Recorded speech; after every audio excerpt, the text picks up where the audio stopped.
Yo, yo, yo, YouTube. Thanks for joining us for another live. Charlie, how you doing? Good. How are you tonight?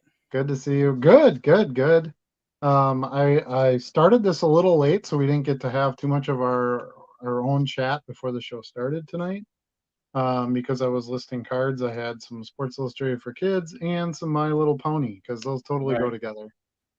Um, so what's new this week in cards? How you been doing? You got your numbers up or? Oh, I'm trying to maintain. Actually, my listing numbers have not kept up completely with my football schedule. It's been tough.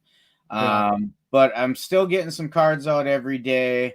Um, good. some days it's a handful. Some days it's a couple dozen. But I haven't had any power listing days, so that's getting a little dicey. It makes me choose a little more carefully, like what am I going to list today. Yeah. If I know I can't get a lot out there, I got to think a little bit more about what market am I looking to get cards out there for. You know what's interesting? It's interesting you bring that up because out of one of the dime boxes that I was buying non-sport stuff out of, I found an old Wacky Packages card, just a Yeah, random sticker card. You know what those are, right? yeah, I've got a few You of know, them. they're based on like brand packaging, and then they've got weird names, kind of Garbage Pail Kid style for brands, right? Yeah, yeah. And so I bought it. It wasn't in perfect shape, nothing like that. I was listing stuff. It kind of showed up in my pile of some Jurassic Park stuff I was listing, things like that. I'm like, yeah, I'll just list it right away. First Mm-hmm. thing that sold, Yeah, right? The thing I wasn't going to even list is the first thing that sold. Full price, of ready to course. ship, easy to go. Um, nice thing about stickers when you're doing something where it's like fill a box for a certain price, those are awesome because they don't you can have like five stickers to You the can get a lot in the there. thickness of one card. Yeah, So less than a penny I paid for that sticker card, and I that's sold it for awesome. $3. Um, generally anything older than 1980, I just buy. Yeah.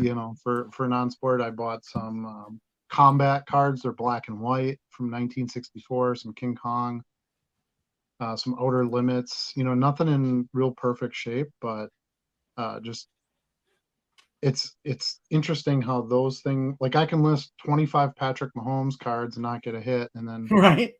I put up I don't remember what it was. It was some bottle, and it was like Gob Glob or something it was called. Um, super random card number 66 out of the set. Nothing special. It wasn't a header card. It wasn't a Yep. like making fun of a specific brand that would have a pop culture vibe right now or anything. It's just, yeah, silly, silly, silly kind of luck of the draw sometimes on some of that stuff. It is. It's totally random sometimes. I still think I want to make sure that I'm trying to stay ahead of the next upcoming, Big Four season, right? But I could spend all day putting NFL cards out there. And you're right. I could end up selling a basketball card, Yep. before any of those go. Um, Yeah, for, I sold a ton of Dennis Rodman yesterday. Like, yeah, why? yeah, In multiples, people buying five, six of copies of a card. Uh, what I've learned over the couple years I've been doing this now is just list everything, whatever you yeah, got listed. If you have a spot to list for free, and obviously time is the big clincher on that one. yeah. List it because you'll find a buyer. Here's a three cards that I just sold about an hour before the show. These are Michael Whalen fantasy chrome cards. Have you ever seen Okay. these? I have Michael not. Whalen is an artist. Um, he's got like this one here with the bird on the beach. I think I've heard the name though. Um, and basically anything chrome. The other thing I've learned is anything chrome. If I can get it cheap enough, I just buy it. Yeah. I paid probably 2 cents a piece for these, something like that. I had a buyer come and buy three of these. They didn't buy Derek Jeter. They didn't buy um, Tom Brady. They bought three Michael Whalen Chrome cards for $3 a piece. You know, and I pay way less for these than I do Derek Jeter cards. Yeah. you know, Yeah. generally speaking. No, I'm not saying like don't buy Derek Jeter or only buy these, you know, it's just my point is there's so much more out there in the world than, you know, Tom Brady Yeah. and Kobe Bryant and whatnot. I mean, I'm looking over my most recent card sales over the last couple of days, and they're all over the board. So, Yeah. the last two were NFL cards: Roger Craig Silver Prism, a Mosaic card, an Aaron Donald Illusion Dots Parallel. That makes perfect sense, right? We're going into NFL season. I would expect to sell some of that, but I'm Right. still selling baseball. Sold a J Rod photo variation from the complete sets, a Chris Sale autograph, some Trout Ohtani combo cards, but Sure. then it was a Harry Houdini card. Sold Right. some soccer, some Falcon and the Winter Soldier cards. After that, Bobo, the percussionist Yeah. from the Beastie Boys in Cypress Hill. I sold his card this week. So Nice. That's awesome. it's all I over the struggle with the board. music cards. I love them and they're cheap, but I don't sell a ton of them. And for a lot of people, those are throwaway cards. That's the Allen Mhm. and Ginter set. So I like those cards. Yeah, I me think they're too. fun to sell because they're unique, they're different. I like to see who buys them. And to your most recent point, it was also the Chrome version. So Right. I agree. Chrome, you see a Chrome card that you can get cheap, you get it. Yeah, because there's going to be a buyer out there. They're never as heavily printed due to the cost of printing. Collectors, when collectors get them, they generally that's what they'll hang on to. They might let go of the paper. Yep. You know, if there's a paper copy of that card. So yeah, I'll buy like large lots of just random Chrome stuff. I bought some Kevin Eastman. You know who Kevin Eastman is? Creator of the Ninja Turtles. Oh, I think I okay. Yeah. talked about this on another episode. I might have even shown some, but I bought a complete set of Chrome side project he put together. Ironically enough, they look a lot like Ninja Turtles. Which I saw the movie Ironically. last. I saw the movie last night. By the way, have you seen it yet? I have not the new No? version that's out now. It is really good. It's Really? really good. Yeah, but Baxter Stockman's number one housefly creation is played by Ice Cube. Um, Can't you go know, wrong with Cube. it's crazy good and different. The turtles are actually more like teenagers. Okay. Um, Jackie Chan plays a Splinter. And he did a great job. You know, he's a comedian more than he is a martial artist these days. Yeah.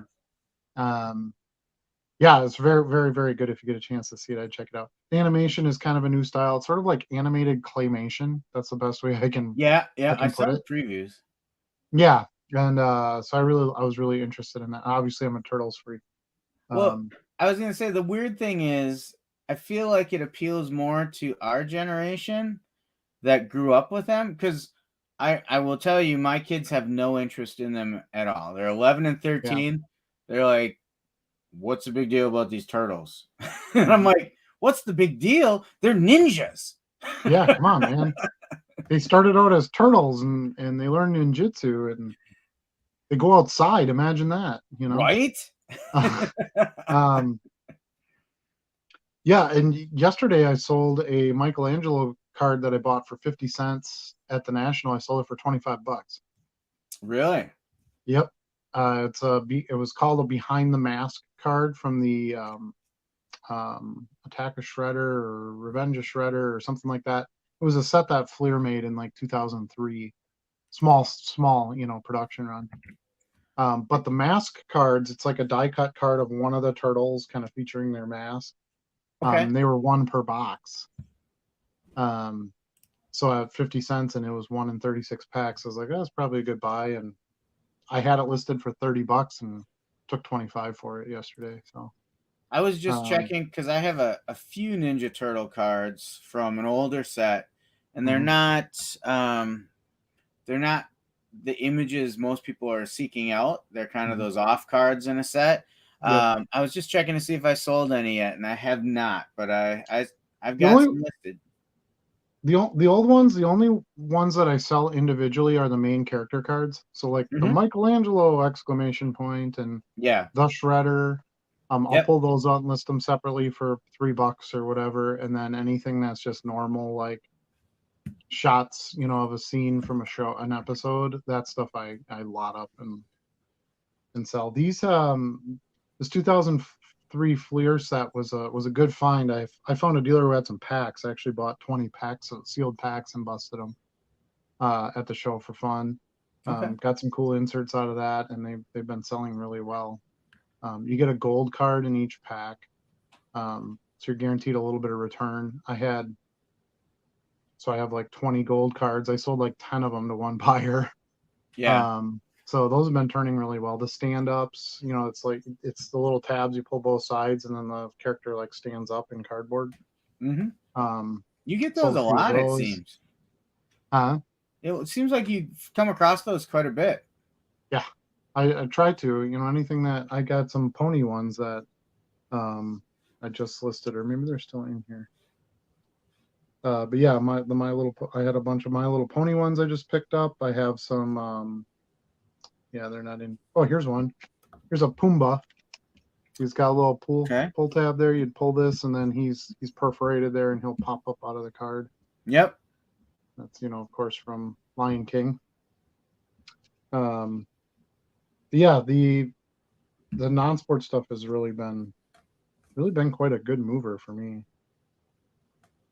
So I'm definitely going to try to keep that up. So I've got something I'm going to do a little different this weekend. I'm going to go to a ginormous flea market. Okay. And I'm going to see what I can find there. So we're going down to Milwaukee area this Sunday. Obviously, Bree and I are going to be looking for things. Not the same thing. Not the same. Yeah. Not even close. However, if I see the things she wants and she sees the things I want, it's still a team game. But anyway, it's one that they do quarterly, so it's just 4 times a year they have this flea market, and we got to be down in Milwaukee for Monday because we're going to the Pink concert. So we're like, hey, let's go check out a flea market and see what we can do there. So I'm thinking my best shot at a flea market is going to be to find non-sports stuff over sports cards. I don't know. I don't know. We'll see. Because usually, if somebody comes across sports cards, they immediately think they're worth something. Yeah. Versus like, oh, these are Ninja Turtles cards. Throw them in a box. Yeah, I would agree. I think you're probably going to find overpriced cards for sports. Yeah. But I don't know that you'll find much for non-sports because I don't think a lot of people just think to even try and sell those. Yeah, a lot of times what I've seen, and I haven't been to a flea market in a few years now, but usually what I'd seen was sets, right? So they would have, 80 card, turtle set, $15. That's what you'd see a lot at those kinds of sales, not like individual cards or whatever, but as long as they have, the stickers and things like that, that can be worth it. So, especially if it's sets that you don't see very often. So I'll keep my eyes out. I'll let you know. My at the National, my body camera busted, so I got to go get a new one. The little, I can show you here. A little Did you give someone a hug too hard or what? A little bit. Something like that. It's not a super fancy camera. It's not a Hero or anything like that. I'll have to get I'll have to upgrade to that. But it's not touch screen, so it has buttons. Yeah. And one of the problems is when you want to wear it, you can't just wear it like this. It has to go in like the little thing that straps on. You know what I'm saying? The chesty. The waterproof case or whatever. Well, that case has like its own buttons in it, so that when you push the button on the case, it pushes the button on the camera, right? Right. So this button up here is like completely depressed in and won't come back out. So I can't get it to do anything. Overused. I managed to take get it to work a few times at the National and got some video, which I did put up my National video today. It's gonna suck, but maybe you'll find something in it you enjoy. Because I'm not very good at making those kind of videos, and I didn't want to spend like 10 hours on it. Yeah. So I just kind of put it together and said, hey, this is what I recorded while I was at the National. Have fun. 10 hours cutting up video? Huh? 10 hours cutting up video? Yeah. That's what it takes. It's almost an hour and a half video that I posted. Oh, really? Yeah. And I did make my pickups video today from the National. I kind of forgot about it and started listing stuff right away. So I just sort of like pull some things back. Yeah. I had some things that sold, so too bad, so sad. Those are gone already. Yeah. They were likely in some of the sales videos. They were in some of the sales videos as well. Anybody wants to catch on that, but main point was just to kind of show the types of stuff that I found and I was buying and so forth. So Yeah. you'll definitely, because I mean, I bought almost 6,000, 7,000 cards. I'm not going to show every single one of those. It's kind of Right. superfluous after a while. B Dog says, have your sales been a little slow? Wacky stickers. No, my sales have been extremely booming. Although it's sort of ironic you brought it up today because my sales weren't that great today, but I didn't spend much time listing cards, farting around on eBay too much where you have to touch eBay for it to really, kick Yeah. in my opinion, for sales. Um, I was working on the videos and that kind of thing. So now for me, Wednesday makes more sense to do that because Wednesday's not a very busy sales day regularly. It tends to be my slowest day in the week. So I figure, well, today's the day to, get some videos and stuff out. And I had a huge day yesterday. I came out of the movie and I had a couple $100 worth of sales while I was in the Oh. movie even. Yeah. Couple of decent, a little bit better cards. I had that Golf Auto that I pulled out of that blaster Yep. box. That sold almost immediately. So had a few things that, pushed that up over the hump too. But I figured today I was like, meh, if I get a lot of sales today, great. If I don't, I sent a ton of offers overnight. Yeah. Overnight's been really good. I had probably $75 in sales overnight last night, which is pretty good for overnight. And then I had like 20 some offers and I had like 30 some that I could make offers on. It was like, boom, I had a good kickoff to the beginning of the day. But Wednesday is just not a peak time to get a lot of sales. I think what's weird right now, to kind of more generally answer your question, the sports is weird right now. Like there really isn't anything going on. The one thing we had was like the Women's World Cup, and they totally blew that. So that kind of kills that. There isn't like a big women's soccer market outside of Team USA. So um, I don't even think there's really many cards for players outside of Team USA No. players. So, and we aren't quite into football yet. No one really cares about it yet. Baseball's kind of in that like dead part of the season where like it's not really playoffs. It's not really, there's a bunch of call ups, basketball isn't really doing anything yet. So it's kind of, I think as far as sports cards go, I think it's a little bit of a sleeper time. It's funny you What do said you that think? about soccer because I was going through a couple commons in some Parkside cards I got today to see if Mhm. there's anybody else I wanted to list or just go into the dollar box. And I came across a non-Team USA player that I'm going to Nice. list. Japan? China, Wang China. Shuang. Yep. Got it. Yep. Yep. Yeah. That's cool. I was kind of glancing through and I was like, she's got a little hobby. I'll Sure. list her. Yep. So there are a few outside of Team USA, I guess. Yeah. I did have a first for a card sale this week. Do you want to guess what the first was? Oh, a Barbie. Nope. Hmm. That would be cool though. Yeah. And I can see that right now with that silly movie. Barbie movie. Yeah. I don't know. What could I it be? sold a para athlete card, Oh yeah. Okay. wheelchair racer. And this is interesting. I just listed this today. I got this out of at the National out of a dime box. Yep. I've got that So do you listed. know who Rose Lavelle is? Yep. UW Wisconsin. Well, Yeah, she University of is. Wisconsin. That's redundant. She's a para athlete. She's missing a leg. How did I not know that? I don't know. That's a fake leg. Are you sure? That's what it says. Oh, you're right. No, on the back it doesn't. Well, that's weird because when I was looking up the card, So when I was looking up the card to sell it, and I was looking at previous sales, they all were listed as para athletes, para US athletes. You might be right. It does not say that on Rose the back. Lavelle is going to watch this, and she's going to have some words for you. And you're like, I have 2 legs, you asshole. Yeah, and that was, I didn't buy it because of that either. I bought it because I knew the name Rose Lavelle. Yeah. Yeah, that's interesting. I wonder why they're all this. Check it out. Do you have eBay up? Yeah. Look up eBay right now. And look up Rose Lavelle Topps card number 8. Probably be your best shot at it. Topps Olympic and Paralympic, so it's both. Oh, got it. Yes. Okay. So Yeah. it's just the way they titled it. Mm-hmm. Interesting.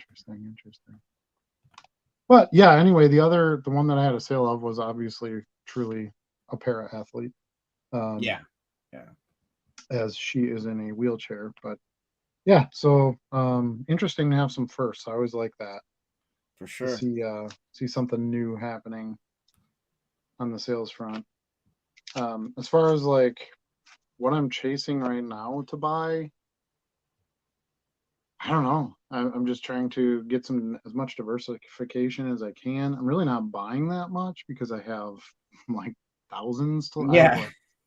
I have basically 3 monster boxes right now to list. Some of it is okay. Some of it is really good. Like I have like, silver hollows of Barry Sanders. Well, I got to get that stuff on. That's always listable stuff. Type stuff. I did list a bunch of men's soccer players yesterday, so got some boost in some soccer sales there. I sold some Pulisic. I've sold a Mbappe. Kind of the usual suspects are still selling there.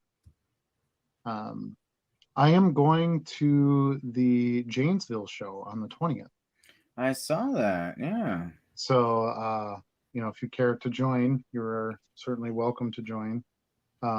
I've heard it's a really good show. I've heard a lot of good things about it. I've never been. It's a good weekend for me. I don't have anything else going on. This weekend is nuts, but next weekend it looks pretty good. So I'm going to go try that one out. Bo is going to be set up there with his fresh quarter boxes, so he claims. We'll find out if that's true or not. I can usually raid his soccer boxes because he doesn't know anything about soccer, so sometimes I can find stuff in there. But yeah, he said it's a great show, always good attendance, lots of value box dealer type vendors there. So I'm going to give that one a shot. I think that should be fun. Yeah, I might take you up on that. I was thinking about hitting a show this month as well. I was thinking about Tim's, but maybe I can go to Janesville with you instead if we don't go up north. I will start getting some weekends here away from football, so I'll be able to get out again. It's been a few weeks that I've been tied up on weekends. So.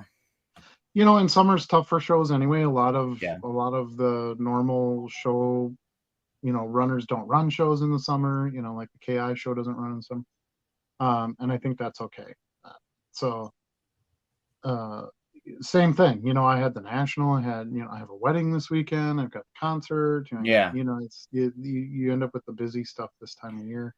I mean, luckily, much like you, I mean, I just have to turn to my left, and I'm looking at 5,000-6,000 cards that I can pick from at any point yet. So I don't feel the pressure necessarily to go out and buy every weekend. I didn't buy anything off of eBay this week, but at least once a month I like to get out to a show.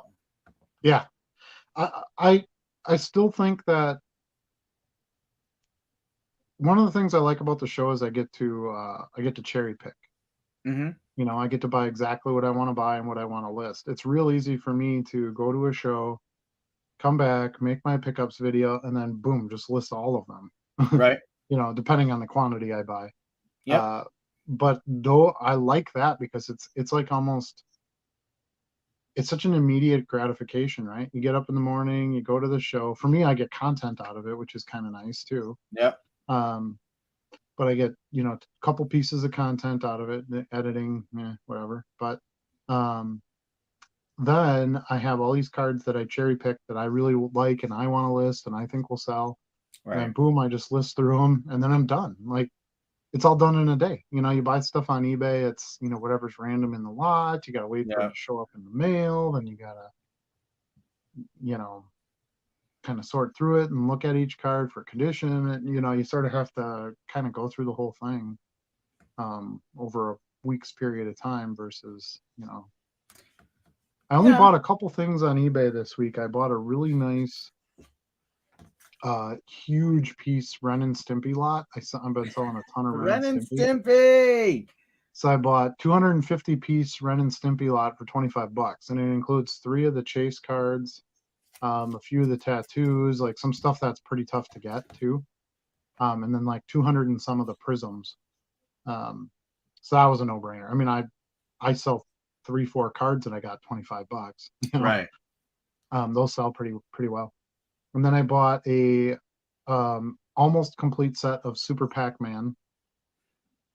As you know, my Pac-Man stickers do really well. Well, they came out with a set in '83 called Super Pac-Man. So most of the sticker cards have him like with a cape on and stuff. Mm-hmm. And I very rarely ever see those even for sale.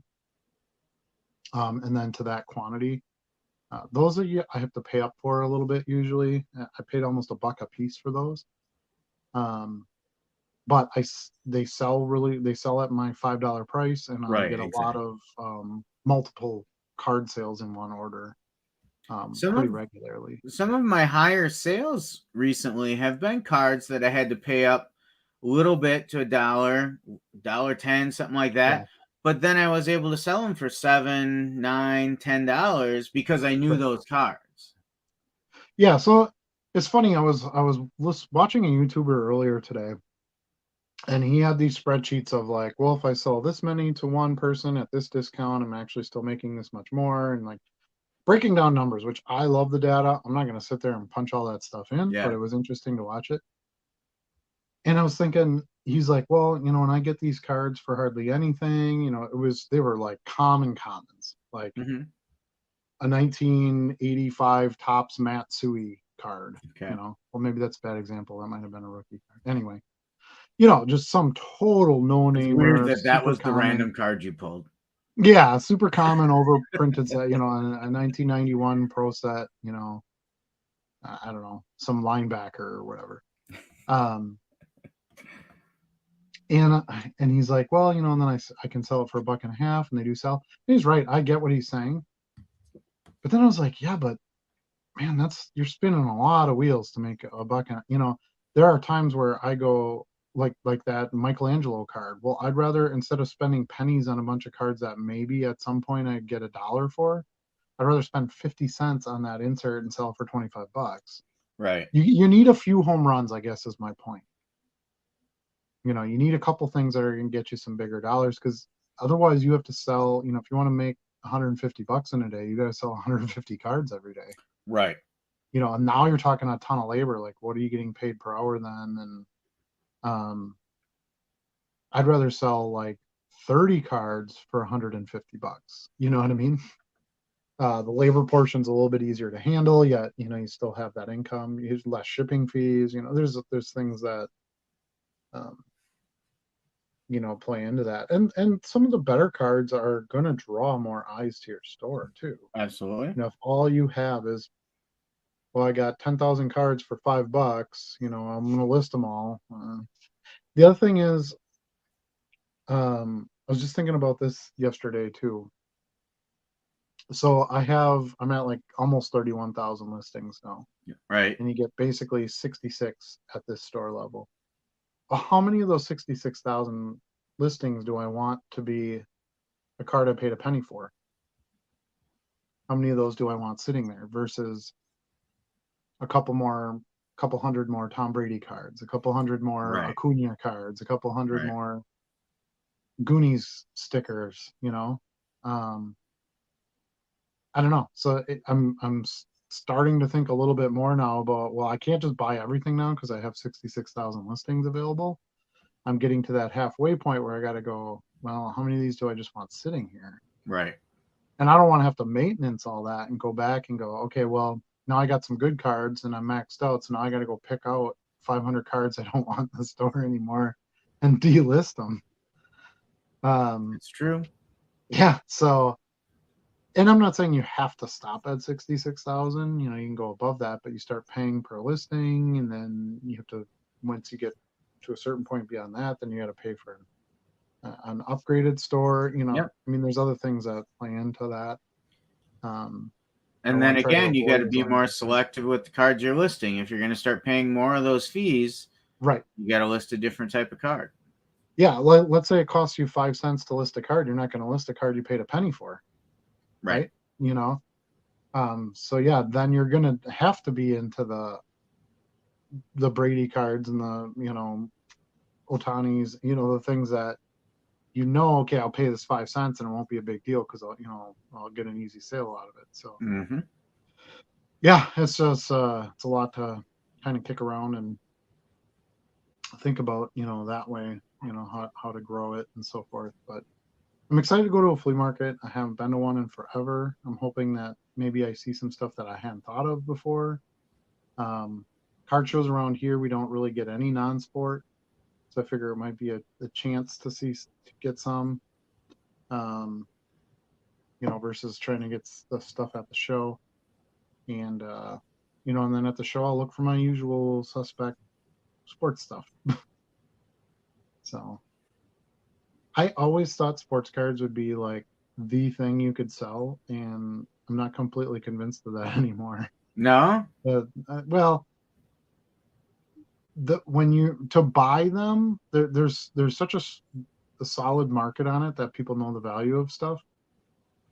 Buying them at some kind of a deal to resell them is a little bit more difficult. I mean, obviously we do it, and you can get bulk deals, and you know all the tricks of the trade there. But I feel like it's a lot easier to just swoop in and get non-sport stuff that no one's thinking about.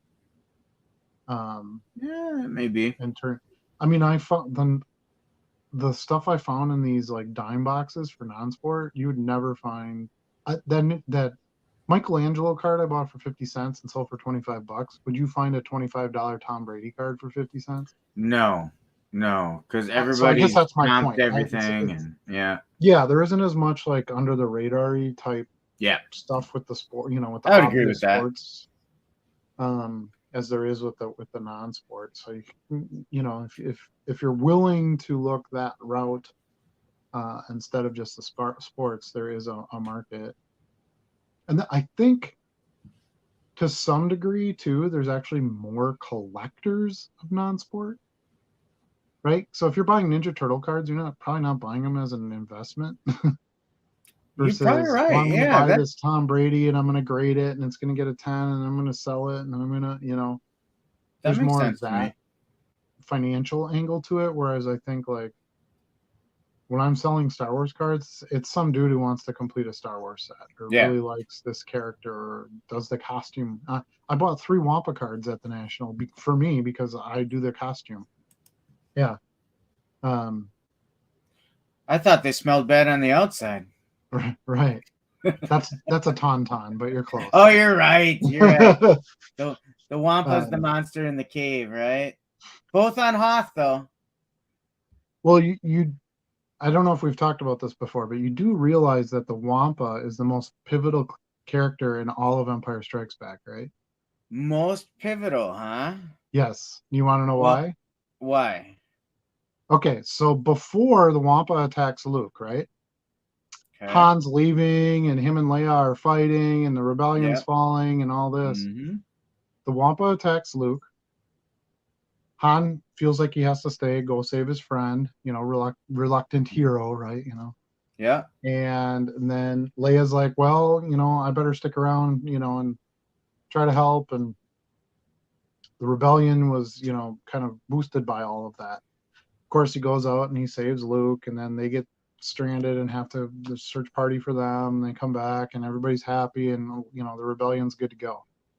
And they decided to continue on instead of taking his, you know, case full of credits and walking out the door. Han stuck around. So you've got a point there. Without the Wampa, that would not have happened. So- I'll give you credit for that. That was well thought out. And that's one of the reasons why I love the character. I like characters that impact a story that you don't really think about. You know, Yeah. most people would just be like, oh yeah, it was some, creature in a cave. Yes, he was, but what would have happened had he not done what he did? He was so pivotal into the changing of that storyline. Wait. What do you mean he? How do you know the Wampa was male?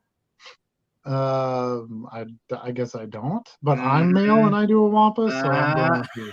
I'm going with you. It doesn't even really matter, does it? I mean, it doesn't. But yeah, so it, There he, you she, go. they, whatever, however route we would need to go. But they, that character was a lot more pivotal, I think, than people realize. So that's my take on the Wampa.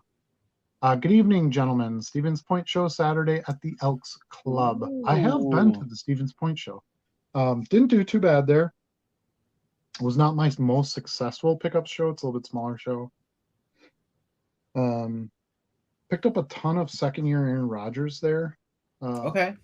I think it was last summertime was last time I was there. The air conditioning wasn't working, so that was an adventure.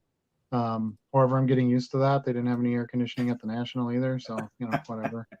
I just drink my hydration, stuff with my water and hope for the best. But yeah, so have fun at the Stevens Point show. I had a good time at it. There's some non-sport stuff there. There's definitely Pokemon that shows up there. So I don't know what you're looking for if you're going, but I won't be attending that one this weekend. I haven't Stevens been to an Point's Elks Club in a long time, but you know yeah, where I it's do at go? an Elks Club. You walk past like a I kitchen go to and the stuff. Goats Club. Goats Club. That's what we need, the Goats Club. That would be awesome. The Royal Order of the Goat. Right on. And for short, we can just say we're going over to Stewart's. There you go. Is that, some tavern names can be pretty clever. One of my favorites is the I Don't Know Saloon. Where are you going? I don't know. I don't know. Why didn't you tell me it. you were going to the bar? I did. I like it. Yeah. I don't remember what we were talking about. We were talking about the Stevens Point show. Oh, Stevens Point show. Yep. Grace, it's right on my screen. I can't even read. Yeah. So anyway, when you walk in, you kind of like walk past the kitchen and down this like little hallway area. There was a few tables set up out there in the hall, and then you kind of go into like the normal Elk Lodgy dinner hall type room. But it's a little bit of a drive for me. It's 45 minutes, something like that, out to Stevens Point. So I won't be making that run too often. I really want to go.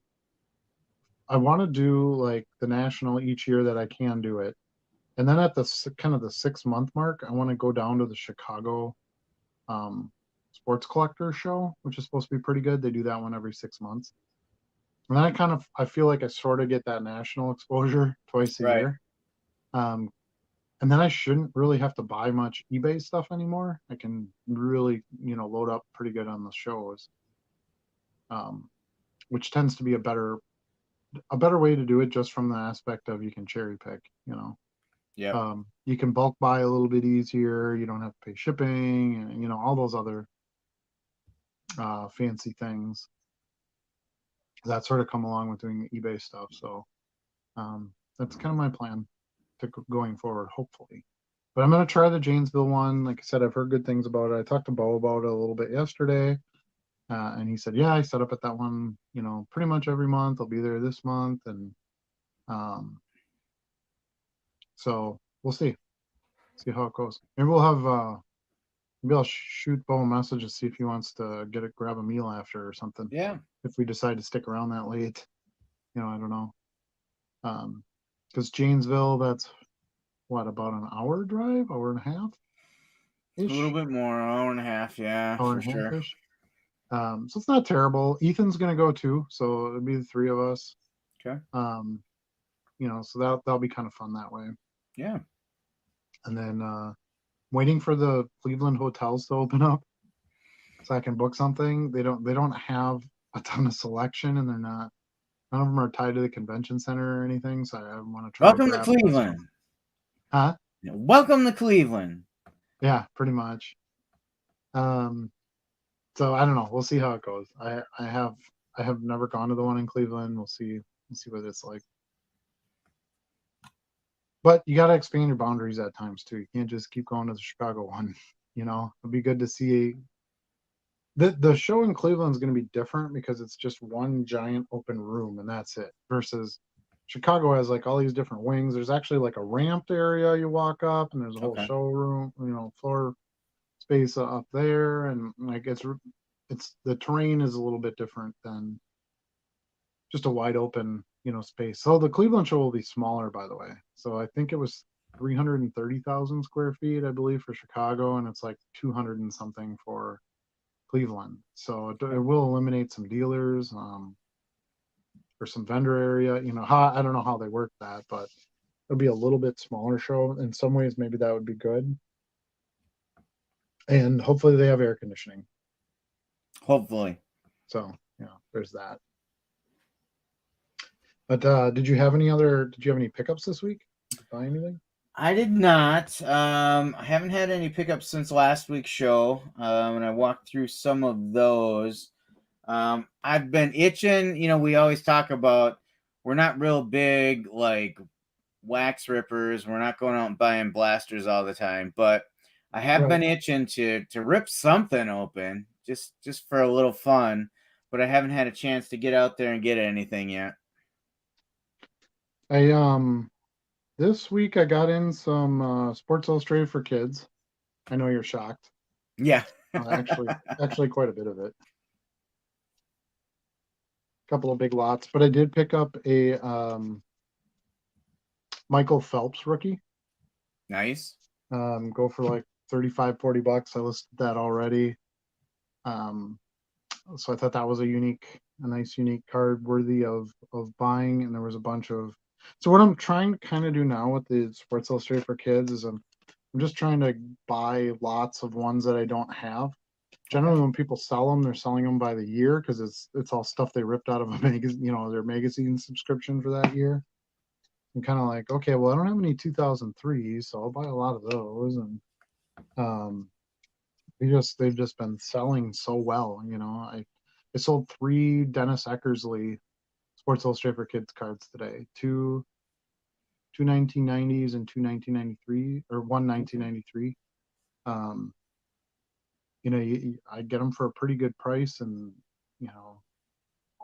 all kinds of different players. So, because if you think about it, like let's say you're a Ken Griffey Jr. collector, right?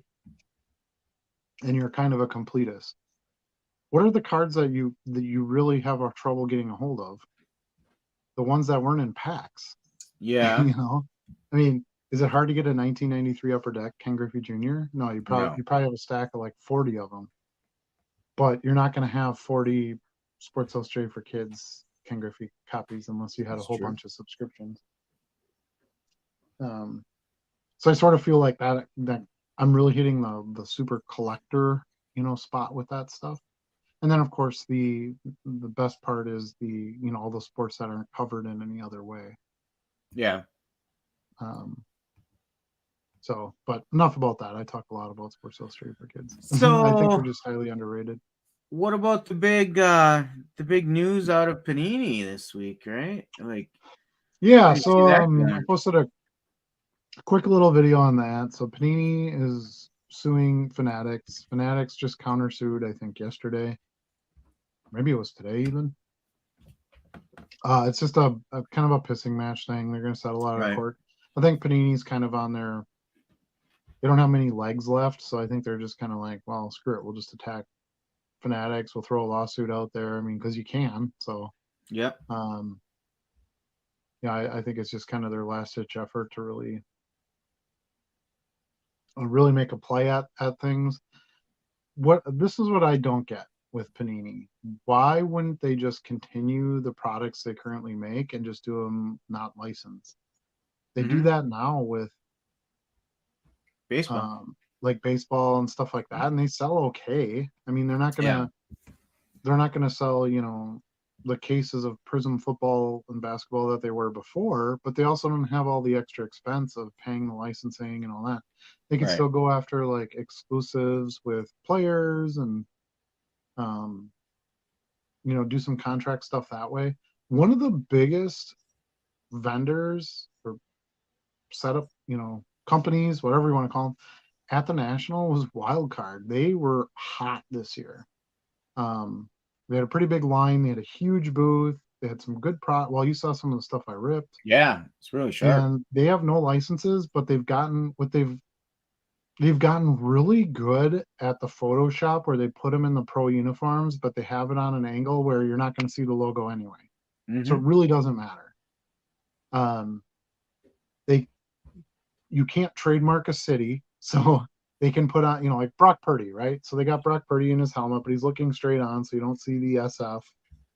Um, he's got the football here, so you don't see the NFL shield would be covered up anyway, right? Yeah. So you do all those things.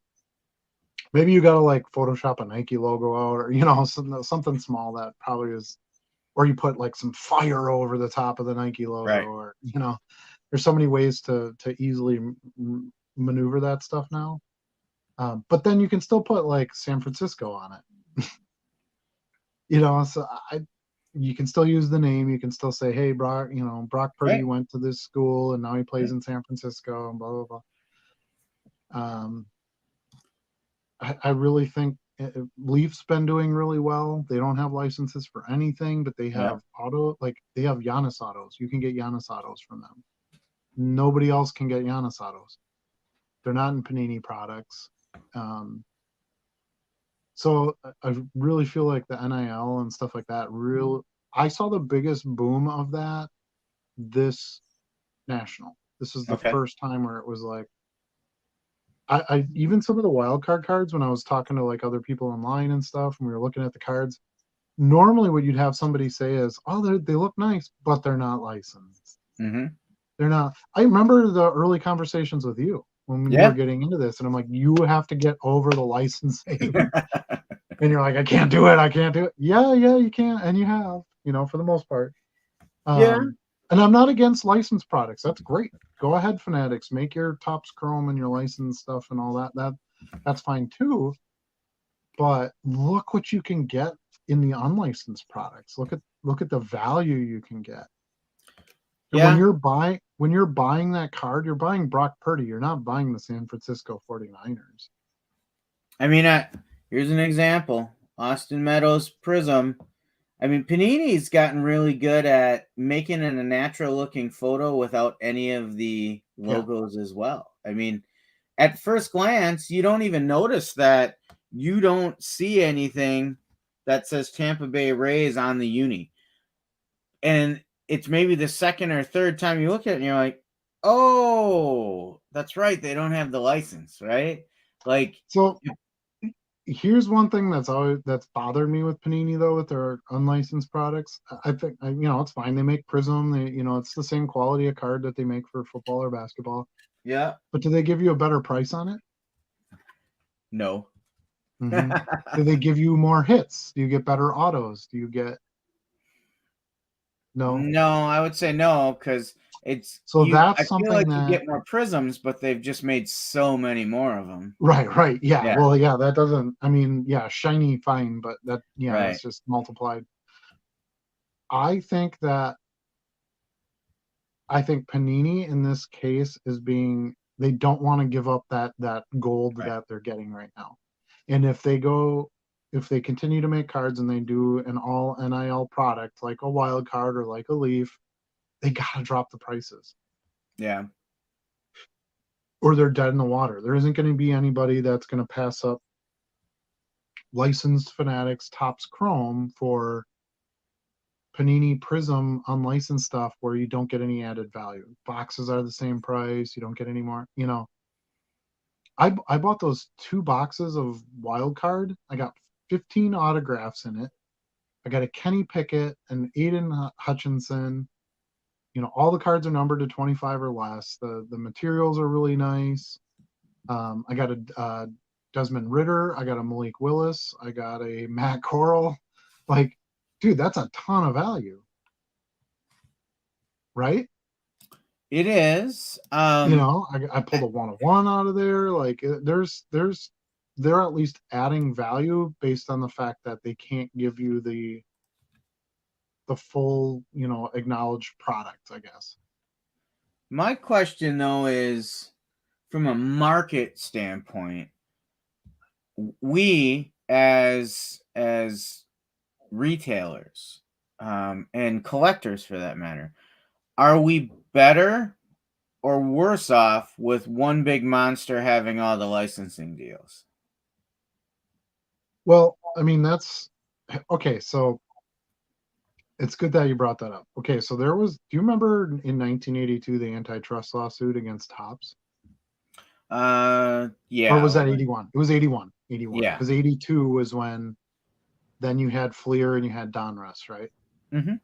Came up. Was that better than having just Topps?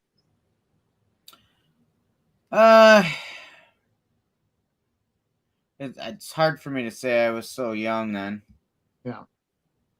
But if you want, let's say you want a Cal Ripken Jr. rookie card, right? Which was 1982. So that's probably the best example of this because it would have been that first year. Yeah. Do you want the Topps copy? Do you want the Fleer copy? Or do you want the Donruss copy? Maybe that's a bad Honestly, example because in Topps he was on like a triple card. Yeah. Player card, which isn't as popular. So that's an interesting question in itself. I always lean towards Topps. Topps is the Correct. baseball card. Yeah. Correct. Yeah. So I feel like, okay, Fanatics has the licenses. That's fine. Yeah. But let's say you just love Prism, right? You're a Prism dude. You rip your Prism every year. I don't know. Buy your Prism next year. Who cares? So your Prism football isn't licensed. So what? Buy your Prism. Yeah. Do you see what I mean? I don't know that it really. It would be nice if more than one freaking printer could make a licensed product, but that's not how the leagues do it. They make it a bidding war, and highest bidder gets to make everything. Yeah. And that's what the manufacturer wants. Fanatics could have said, "Hey, we'll pay a little less, and then Panini can also make license." They don't want that. Right. They don't want Panini to still make Prism and National Treasures and all that crap. They want to be able to make all of it. So they're saying, okay, we'll pay you this much, but that's it. We get everything. So it's those are just all or nothing contracts at this point. Now, in 1982, the way it worked was Fleer and Donruss could make cards, but do you know what they couldn't do? What?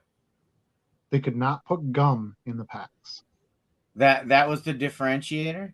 That was the differentiator. So that's why you have all those Fleer stickers. I think Donruss might have done like an insert or something where you got like a all-star card or something. I don't even remember, to be honest with you. That was before my time too of opening pack. But that was the big thing that they settled on. Topps was like, fine, but you can't put gum in the packs. No, we laugh at that today because we're like, well, that's dumb. Who cares? Yeah. That mattered big because deal when back kids, right? When kids bought packs in 1981, they wanted that damn gum with it. I chewed the gum every time. They paid $0.25 for the cards. The cards were cool, but they got their piece of gum. Yeah. Right? Or 50 cents or whatever the hell the packs were at that point. Probably 35 cents, something like that. Yep. As awful as it was, I chewed that damn gum. We got them. Donruss can make all the cards they want, but they can't sell gum, so the kids aren't going to buy them. And then, of course, now it doesn't matter. It's just based on the cards, and, nobody puts gum in their packs. Can you imagine them putting gum in a pack now and wrecking the cards, at $3,700 a pack or whatever crap they charge now for wax? Not a big wax guy.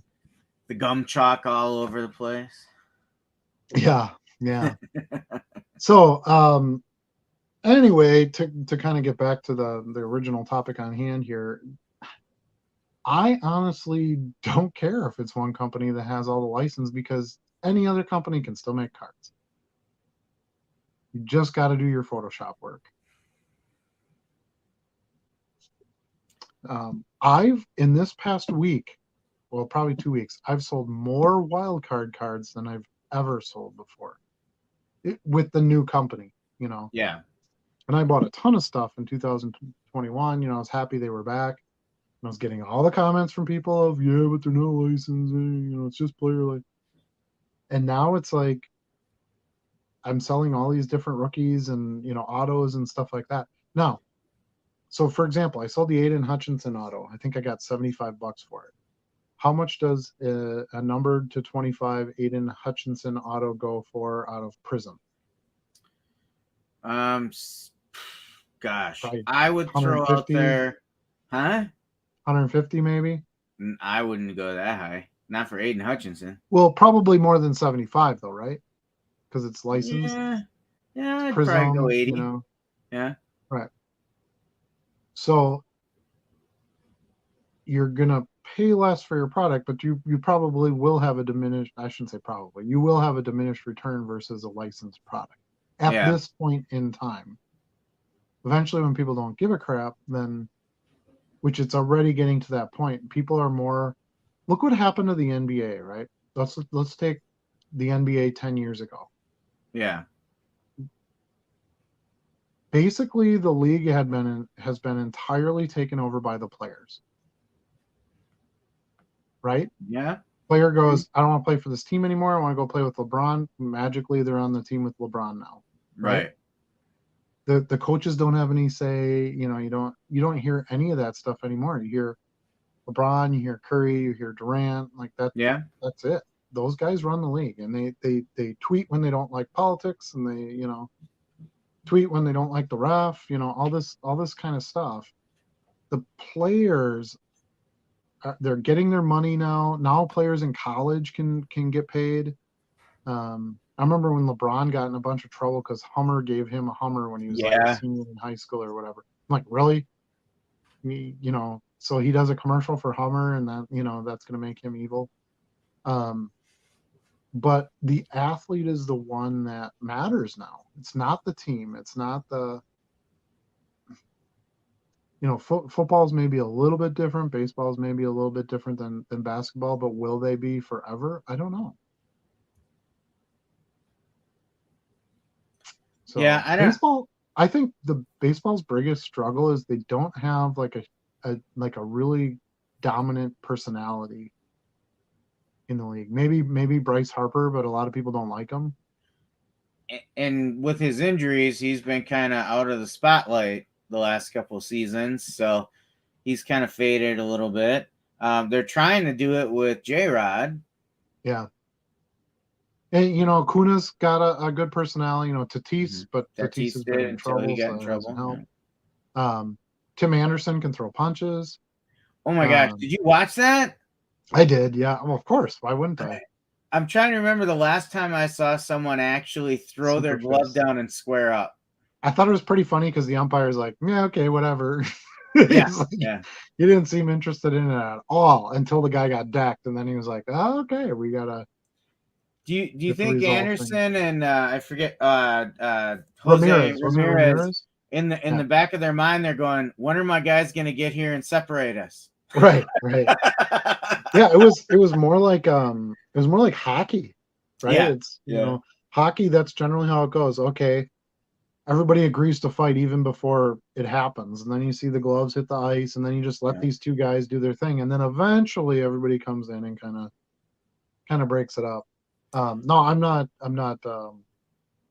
promoting, you know, fist fights in the middle of a baseball game by any measure, but I feel like that game needs some kind of character. Like, think about the 80s, dude. We had Jose Canseco, and you had Mark McGuire, and some of these characters, right, in the league. You know, you had Eric Gagne, and you had Mariano Rivera, and you had Manny Ramirez, and like you had some, you know, John Rocker, thicker personalities that could kind of come out and do something that, you know, would help the sport. Granted, they did things that hurt the sport, of course, but you know, Roger Clemens and you know, like some of those guys, like it just, Ohtani would probably be the one exception, but he's so quiet and he doesn't even speak the damn language. Right. You can't Yeah. exactly have him come out. He's fun with. He does the little hat thing, and Yep. all those guys have the handshakes, and you can see that they have some fun personalities. But the baseball doesn't do anything to. They don't want the players to be the star of the show. Yeah. They Like want the teams to be. for me, St. Louis is a perfect example of that, right? You have Nolan Arenado and Paul Goldschmidt, two outstanding offensive baseball players that just mash. When do you ever see or hear from them? Right. Never. And that's not their job. Their job is to play baseball. I get it. Yeah. But I mean, you can count on your hands numbers of NFL players. Look at Joey B. You got just basketball. You had Rodman. You had you had all these guys that gave some personality, made it. Sports are an entertainment industry, and I think baseball struggles to entertain people. Yeah. You need that battle between good and evil. You need some good guys and some bad guys to build up the story, the drama, and get that entertainment value. I mean, Trout is basically the best player we've seen in the last decade, and I don't even know what his voice sounds like. I don't think I've ever seen an interview from him. And then I hear Mahomes' annoying voice all the time. Kermit the Frog? His Froggy. They just had a show on with these 3 quarterbacks and following them for a season. And I don't know, baseball's just so weak in making their players stars of the show, Yeah. They don't let them tweet from the dugout. Imagine if they tweeted from the dugout, like, whoa, did you see that one go by? That's the perfect sport where you could do stuff like that. Like, you're literally just sitting there chewing on sunflower seeds, Careful now. As a coach, I would not go for that. I'm just saying, like, there's, yeah. I mean, you had the garbage can incident with Astros, and that kind of gave you some villains for a little bit. Yep. But I don't know. I think that the more these companies can come out and promote players individually, I think the better off the sports and the businesses will be. I agree. Look at cards in the 90s, right? So there's this awesome pinnacle card of John Elway holding a missile, right? Yep. You got the Favre cards where he's wearing the cheese head and he's got a Superman suit on, and you have the Monsters of the Gridiron Coke cards where they're all dressed up in like these monster costumes. Yep. They did all that cool stuff like that. When's the last time you saw like a really fun photo of a baseball player on a card that isn't just like batting or pitching? Like the Billy Ripken card. So I think the non-licensed stuff, and I'm not the only one who thinks this. I talked to other people who feel the same way. And there's actually an interview on Sports Card Investor that was just done the last few days with Brian, I think his last name is Gray, from Leaf, the CEO of Leaf. Okay. Talking about the National and what, Leaf's plans and how Fanatics will affect them and blah, blah, blah. And obviously he believes strongly in the, the player licensed products, since that's 100% what he sells. But he's right. He's like, I started this, and everybody's like, you're nuts. Without a license, you're never going to sell a single card. And he's like, yeah, well, people like, Giannis. They don't care about the bucks. Yeah. If you can make a nice looking card with Giannis on it and have him sign it, you're going to sell the shit out of that. Yeah. I bought the 2 soccer boxes so I could get the silver packs, right? And nice boxes. It's Revolution, they're fancy shiny cards, and I've sold a bunch, good players, Premier League stuff. I pulled an auto out of each box, which the autos are actually pretty rare. So I did well in those boxes, but I spent like 150 and 175. So I spent almost $400. All right, we'll say what is that? 325. Spent 325 on those 2 boxes. I spent $250 on the wild card boxes, and I got 15 autos, 5-star quarterbacks, low numbered stuff. I I don't know. It's really hard to see the value out of the one licensed product versus, you know, the really good. I don't know. That's fair argument. I don't know. So there's going to be more collegiate products coming out. There's now with these players able to be paid while they're in college. Now you're going to see all these cards that come out before they're even out of. Well, we have. Look at Bowman U, right? Yeah. You know, those are all that's all player signed stuff. Well, this year they had college licenses, but last year they didn't. No one cared. They sold a ton of that stuff. Still bought them, yeah. It was cheap. You know, they had nice parallels. You could get your CJ Stroud card while he was still a junior in college. You're going to see these companies, you know, racing to that first card. You know, I can't tell you how many Tom Brady rookie cards are of him in a college uniform because he was a crappy draft pick, so no one cared. Right. So they just threw him in Bowman and just throw him in a Wolverine uniform. No one gives a shit. You mean to tell me you're not going to buy a rare Tom Brady card because he's in a Wolverine uniform? Like, that doesn't even come up anymore. No one even talks about that. Like the Bowman, it's a great product. It's chrome. It was his, you know, one of his first.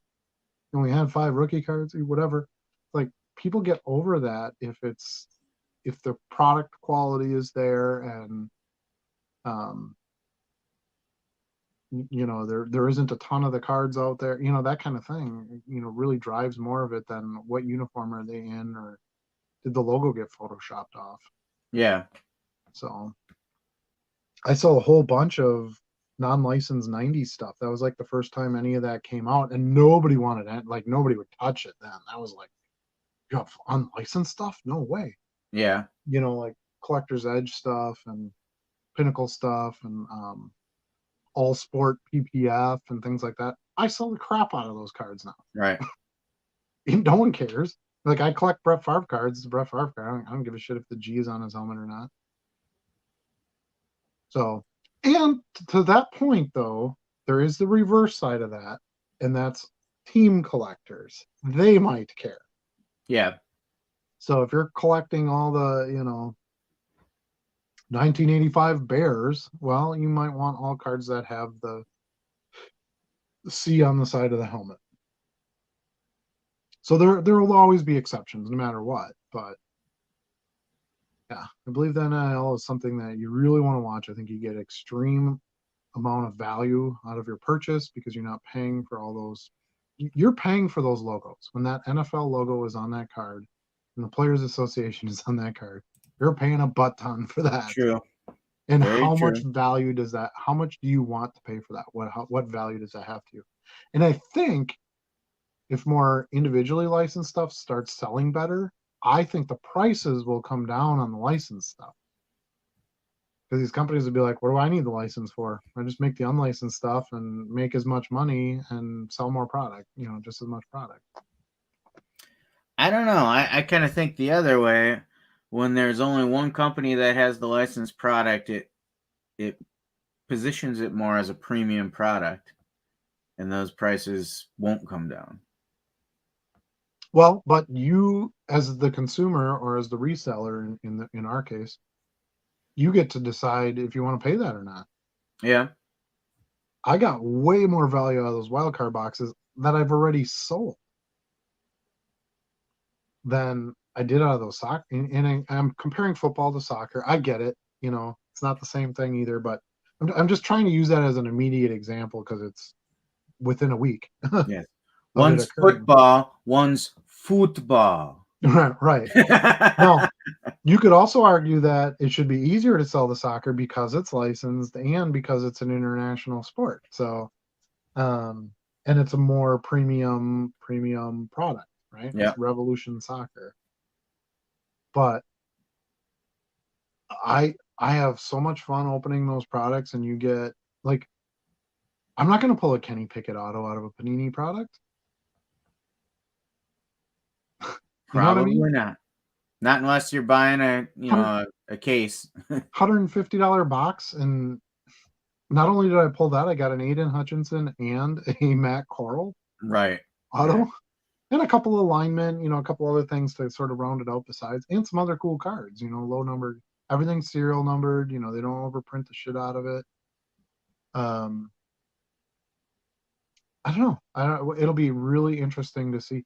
Two of the dominant companies at this show were Wildcard and Leaf.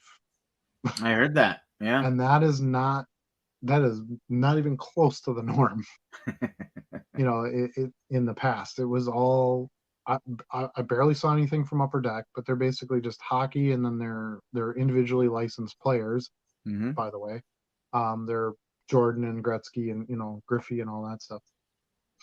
I'll tell you another product that I love right now that is not licensed.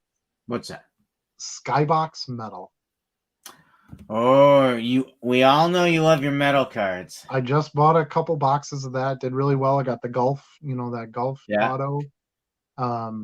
So many interesting cards. There's supermodel cards in there. There's influencer stuff. There's snowboarders. It's awesome. We need more products like that, and very affordable. I got a blaster box for $28, and I pulled an auto out of it. You get a numbered card out of every box. Like, I don't know. And I sold a bunch of it. I sold 3 baseball cards out of it today. Those don't have no logos on them. And some of those guys are in single A, so they probably don't even have Bowman cards yet. Right. Because when you're licensing the player, it doesn't matter who they play for. No. So, when I buy a box, it's generally stuff that doesn't have any logos on it, because I don't care. I want value. If buying a box is a losing proposition 9 times out of 10. I want as much value out of that box as I possibly can, because I do it more to scratch the itch. Yeah, exactly. That's what I was talking about too. Like, I've got the itch to go buy a box and open something up just to see what I get. And it's not something I do all the time, but every few weeks I do like to buy something just to rip it open. And I don't know that I would get that thrill out of buying a box of top Series 1 baseball. No? No, Big League, that's an exception. That Big League product is badass. Yeah, I don't know. I am someone who rips open top Series 1, and I do get excited when I see the auto in there, things like that. So, plus, there's still a little part of me that is a little bit of a collector too. I'm kind of a completist. I like to see if I can get everything in the set. So, and I just have a general appreciation for the different types of inserts they can come up with as well. Sure. And I think that's going back to our original topic. I think that's the point. There's going to be products for everybody. If you don't like Fanatics has the dominant license and you don't want to buy those products, don't. There's going to be plenty of products. The Skybox Metal has Jordan cards in it, has Gretzky cards in it, has Tiger cards in it. You ain't getting any of those from Fanatics. That's true. So you just really have to. They have Chuck Norris cards, dude. Come on. Super Glow. We love the Super Glow. We do love our Super Glow, yeah. I sold the cubes last week. Right. See, exactly. Now, you have to get bare minimum a player license. Mm-hmm. I don't want cards of something where it's like, hey, guy from movie. You better at least be paying the athlete to be on the card, or the musician to be on the card, or whatever. But as far as what team they play for, that can change anyway. It's true. And it does frequently. I have LeBron James Cleveland cards. No one cares. And then you look at certain sports like golf, they don't play for a team anyway. Tennis, they don't play for a team. Yeah. Lacrosse, okay, well, it's usually Team USA. Women's soccer, Team USA, yeah, it's gonna be interesting. And I think as the non-sport stuff, starts picking up a little bit more too, that sort of influences you know, we care more about the character or the player than we do. Again, I believe the biggest exception is if you're a team collector. Like if you collect all Right. Yankee stuff, you probably want your card. You probably want your Topps cards with your Yankee logo on it. Well, you'll still be able to get those. Yeah, You that's know, I true. have buyers, I have customers that they're like, I only collect Topps. Mm-hmm. So they come in and they'll buy like a Michael Vick Topps base card for like 5 different years because they want all the Michael Vick Topps cards. Sure. You know, there's no reason that Topps is going to continue. It's not like they're not going to make it or anything. But I like the fact that there's other options and it's becoming more acceptable in the hobby as an alternative option. You know, for collecting. And I think it's going to allow players to do some more cool stuff. You know, I remember one of my favorite cards in the 90s. I actually put it in my it's going to be in my pickups video. I don't have the card with me right now, but it's this card of Shaq. It's an upper deck card, and he's in a convertible, and he's got his like multicolored do-rag thing on. And he's got this big, fat, chunky cell phone that he's talking on. Like, I don't remember that one. dude, that stuff's awesome. You know, there's one of Cal Ripken Jr. He's in the dugout with a giant, chunky cell phone. I've sold some of those. I buy stuff like that because the Mark Jackson card with the Menendez brothers in the crowd, the Billy Ripken card, the C3PO, you know, boner card, you know, like Yes. stuff like that is cool. Like do something fun and Goldenrod. cool with it, you know. Seeing another guy standing at the plate ready to hit the ball is just doesn't juice a lot of things anymore. The autos are more common. You can't even get an on-card auto anymore. They put stickers on every damn thing. Yeah, that's a problem. You know, unless you're buying the $5,000 box or something, you know, you're not going to get that. I'm going to go find that Shaq card real quick. I'll be right back. I'm looking for it myself right now because I have not seen it. I'll show you. I actually have the parallel. I got the electric court version for 50 cents at the National. It's a Shaq in a convertible with a do-rag. Nothing says 90s more than that, I think. That's pretty pop culture-ish, I think. I was hoping that maybe I could find some in sales, but I'm not seeing it. So I'm excited to see this card you got there, Adam. Yeah, I'll be back in just a second. I know like right where it is. I just got to pull it up.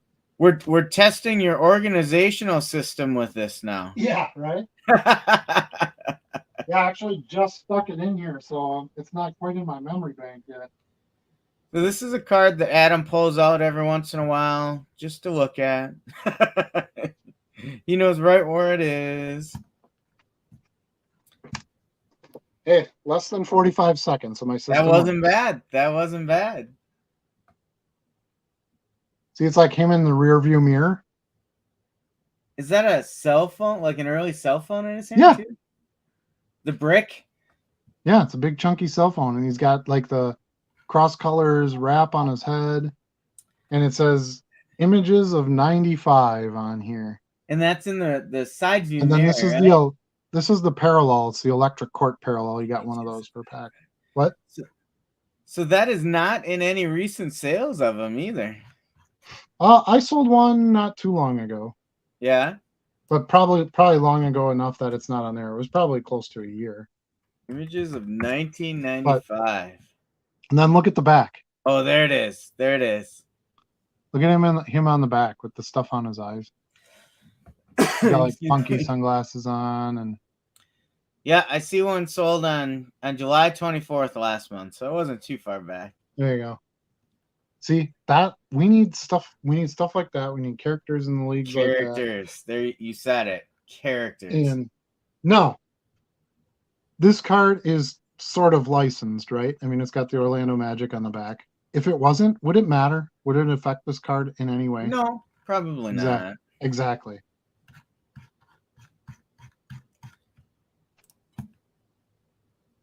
So now I'm on the hunt for one of these cards.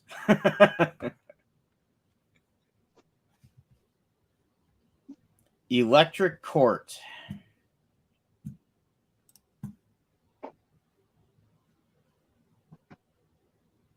Look up that Look up that Cal Ripken cell phone card. That one's pretty cool. Now he's in the Cal dugout, so that is like that does have to be a team card. But Interesting. Yeah, I'm not familiar with that one either.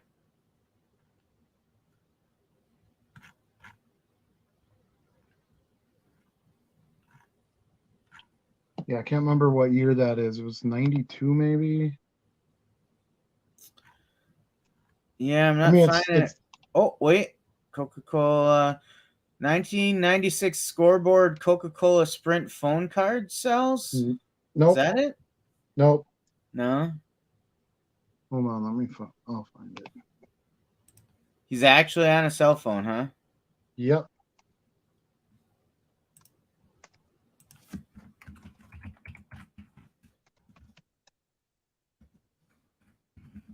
See, that's how when I listed mine and I sold it, that's how I listed it.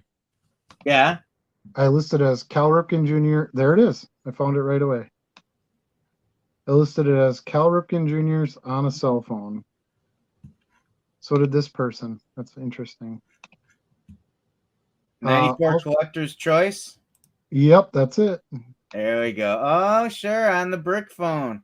Yep. So those are the kinds of things that I think, put cards over the top, when you go to sell them. Look at these metal cards. Look at how freaking awesome these are. Yeah, I gotta give it to you. Metal cards are awesome. I like those a lot too. Look at this with the donuts and stuff on it. Yeah. These don't have team logos on it. Do you care? I don't. No. Here's some baseball. This is Marcelo Mayer. Yep. Boston Red Sox? Sure. I don't know. I don't care. This is Christian Hernandez. I had a bunch of other baseball ones, but they all sold already. Look at this one where he's out in the desert playing soccer. Interesting. There's a cool skateboarder one. It's got the moon in the background. Yeah. Lunar. Like that stuff is that's it right there. Those are the cool cards.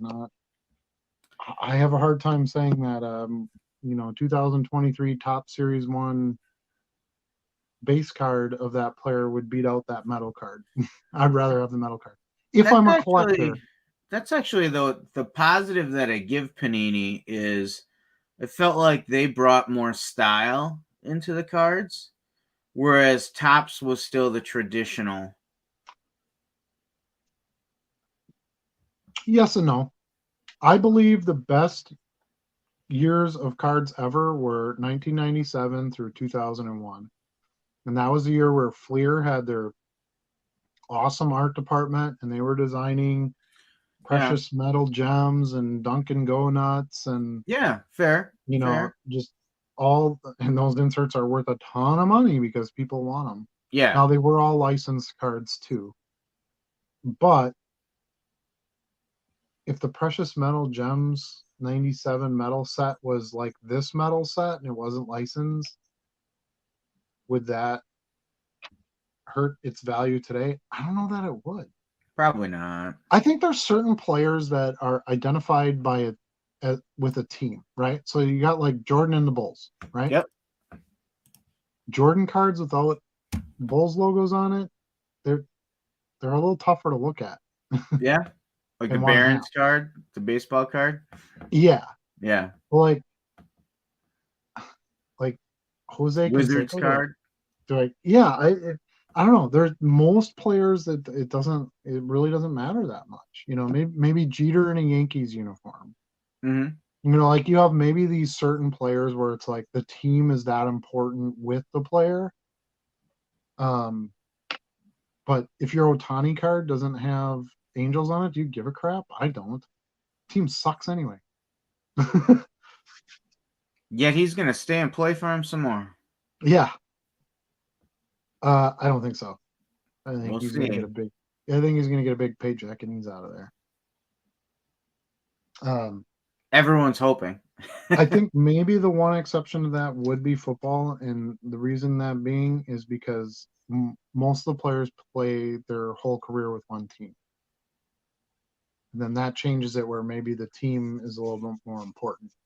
I think that's even changing too. More and It more is, but movement. I don't think it's changing. I think it's always been that way. It's just late career. Yeah, that's fair. That's You know, fair. you had Montana. He played 20 years with San Francisco, and then he went to the Chiefs. Then you had Yeah, Favre, 20 years with the Packers, and then he went to the Jets. And then you have and then the Rodgers, 20 Vikings. years with the Packers, and then he went to the.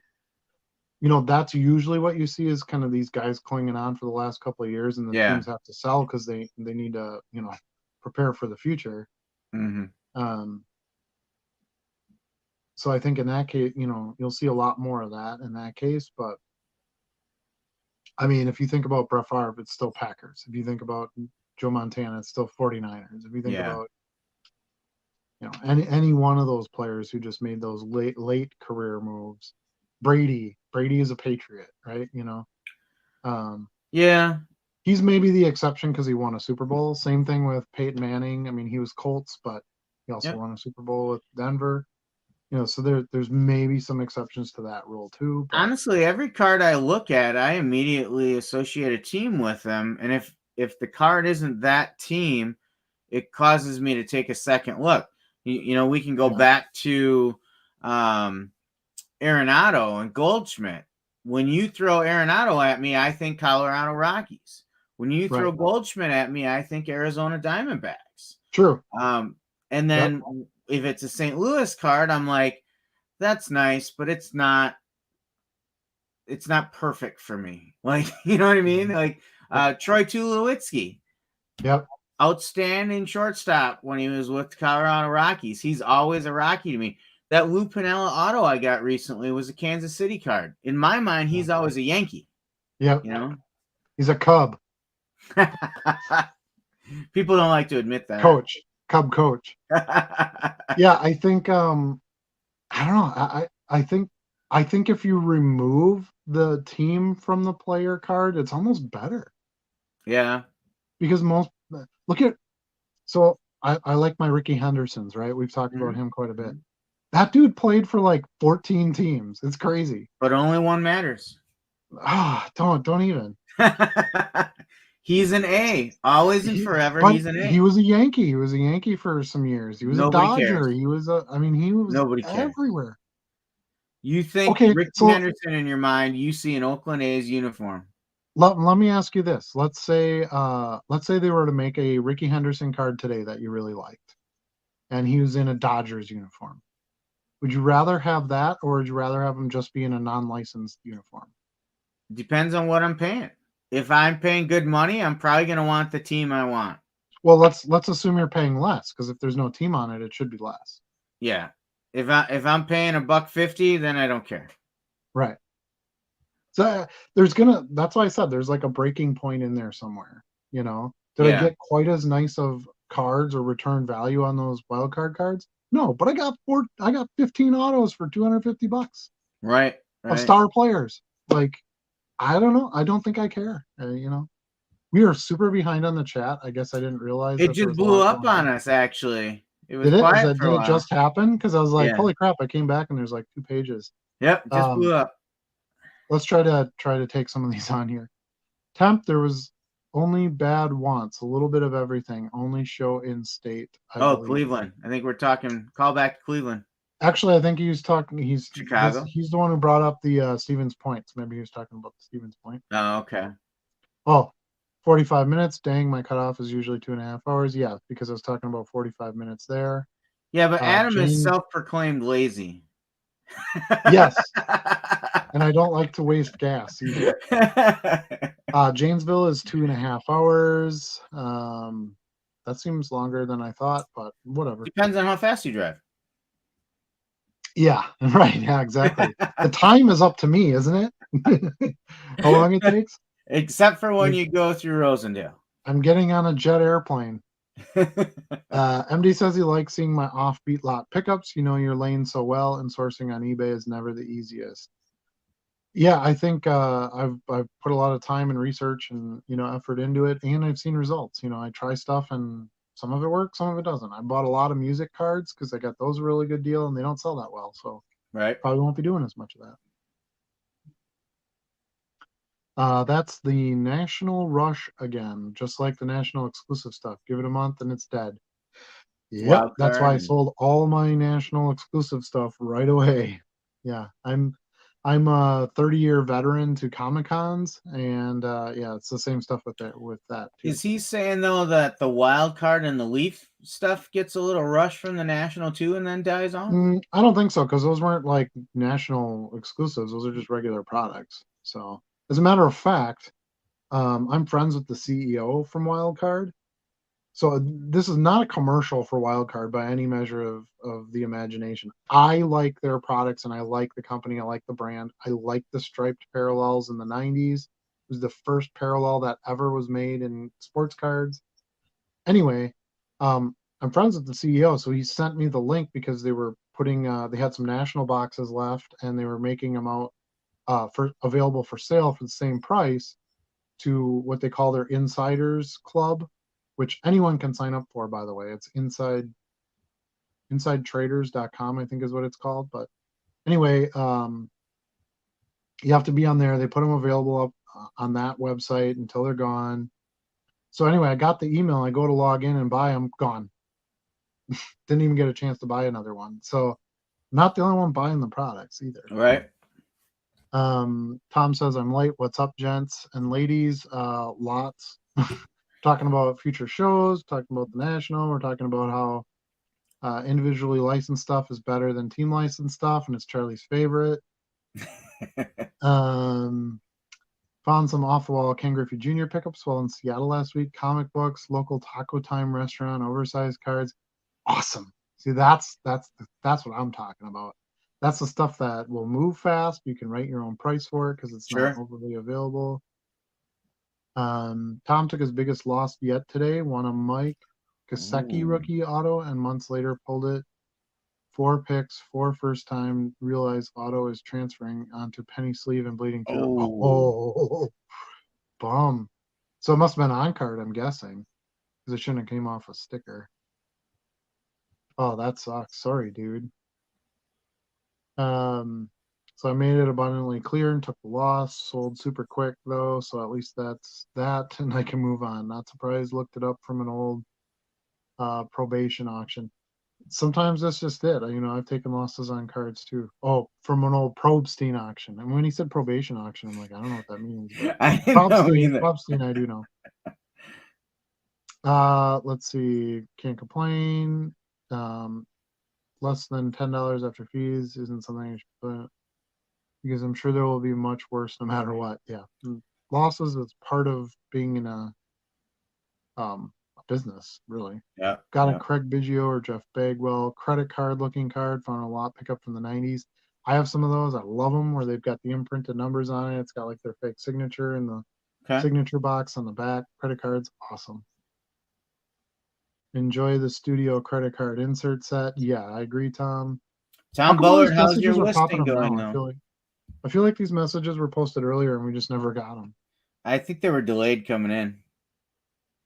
There's 3 different, right? Base, gold, and platinum cards. Correct. There are 3. There's the regular, I think it's like a grayish card.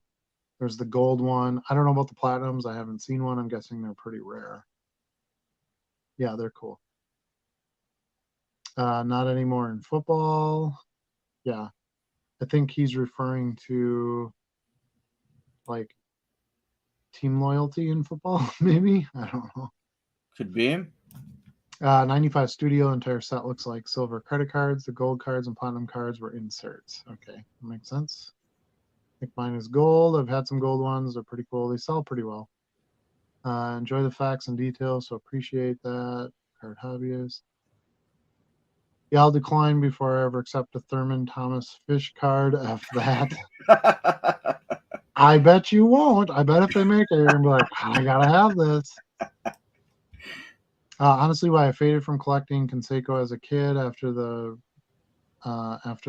A's, the Red Sox, Yanks, Rangers, I've had enough. While pitching and home run off head were helpful. Yeah.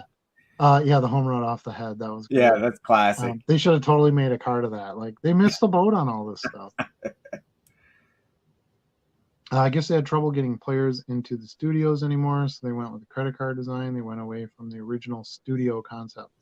You guys are right, though. The studio cards were awesome. Those nice candid shots and of the players, some black and white. Those were great sets in the 90s. 94 MLB Strike may have also been a reason. It absolutely was. And then also the controversy with the, congressional hearings and all that stuff. I have a Blake and Favre in the big giant studio packs from when it was released. I don't know what that is. I'd like to see that. As a kid, I was a sucker for all the gimmicks in the 90s. Giant cards, minis, die cuts, acetate. Dude, not gimmicks, awesome inserts. Yeah, people still are. Giants and minis. No. Die cut, acetate. Yeah, die cut acetate. Yeah, definitely. Whenever I put in a bid now on eBay, it says it will automatically charge my account. Has anyone else seen that? That's a great thing against non-pairs. Yeah, that's actually one of the topics I wanted to talk about now that we're an hour and a half into this on eBay topics. Charlie and I had messaged you, Charlie, that I had 2 major changes that I made in my eBay store this week. Yeah. You remember that? Yep. Mm-hmm. So the first one was I finally turned on auto feedback because I'm just going to leave feedback if someone pays. So I just turned it on so that as soon as someone pays, leaves the feedback. I don't want to spend time on it anymore. But the other one was the auto payment offer. I turned that off. So believe it or not, you can turn that off. Now you make a point of, this will be great. Then people will pay right away. Problem is most of my sales are multiple cards, and it makes them pay for each card individually, and it drives me insane. It's tough to manage because I have to go in and copy the tracking to each listing. I gotta go through and look at the list and see what buyer bought what, so that I combine all those shipping. You'll lose 30 cents on each transaction because they charge that transaction fee. So I actually turned that off. Now, will that increase my non-paying bidders? Possibly, but I also won't be losing any money and any time on those that are paying for multiple cards and separate transactions. But you're right. When you go to make an offer now, you literally have to put all your payment information in before you can submit that offer. When it's from a seller that requires, still has it set up for that immediate payment when they accept an offer. Hopefully that makes sense. Did you get that, Charlie? Yes. And I remember reading through that. I don't remember that it was going to be like a default where they charge you right away. But I do remember reading something about you had to at least have that credit card on file. Right. Yeah. So, which is true. And when you go through to make your offer, your card should just be there and you just hit submit. Like you shouldn't have to type anything in. It's not cumbersome for the buyer. Right. But I don't really care about the buyer side. Whatever. You have to deal with that I want to talk about the seller side, which is what we're here for mainly.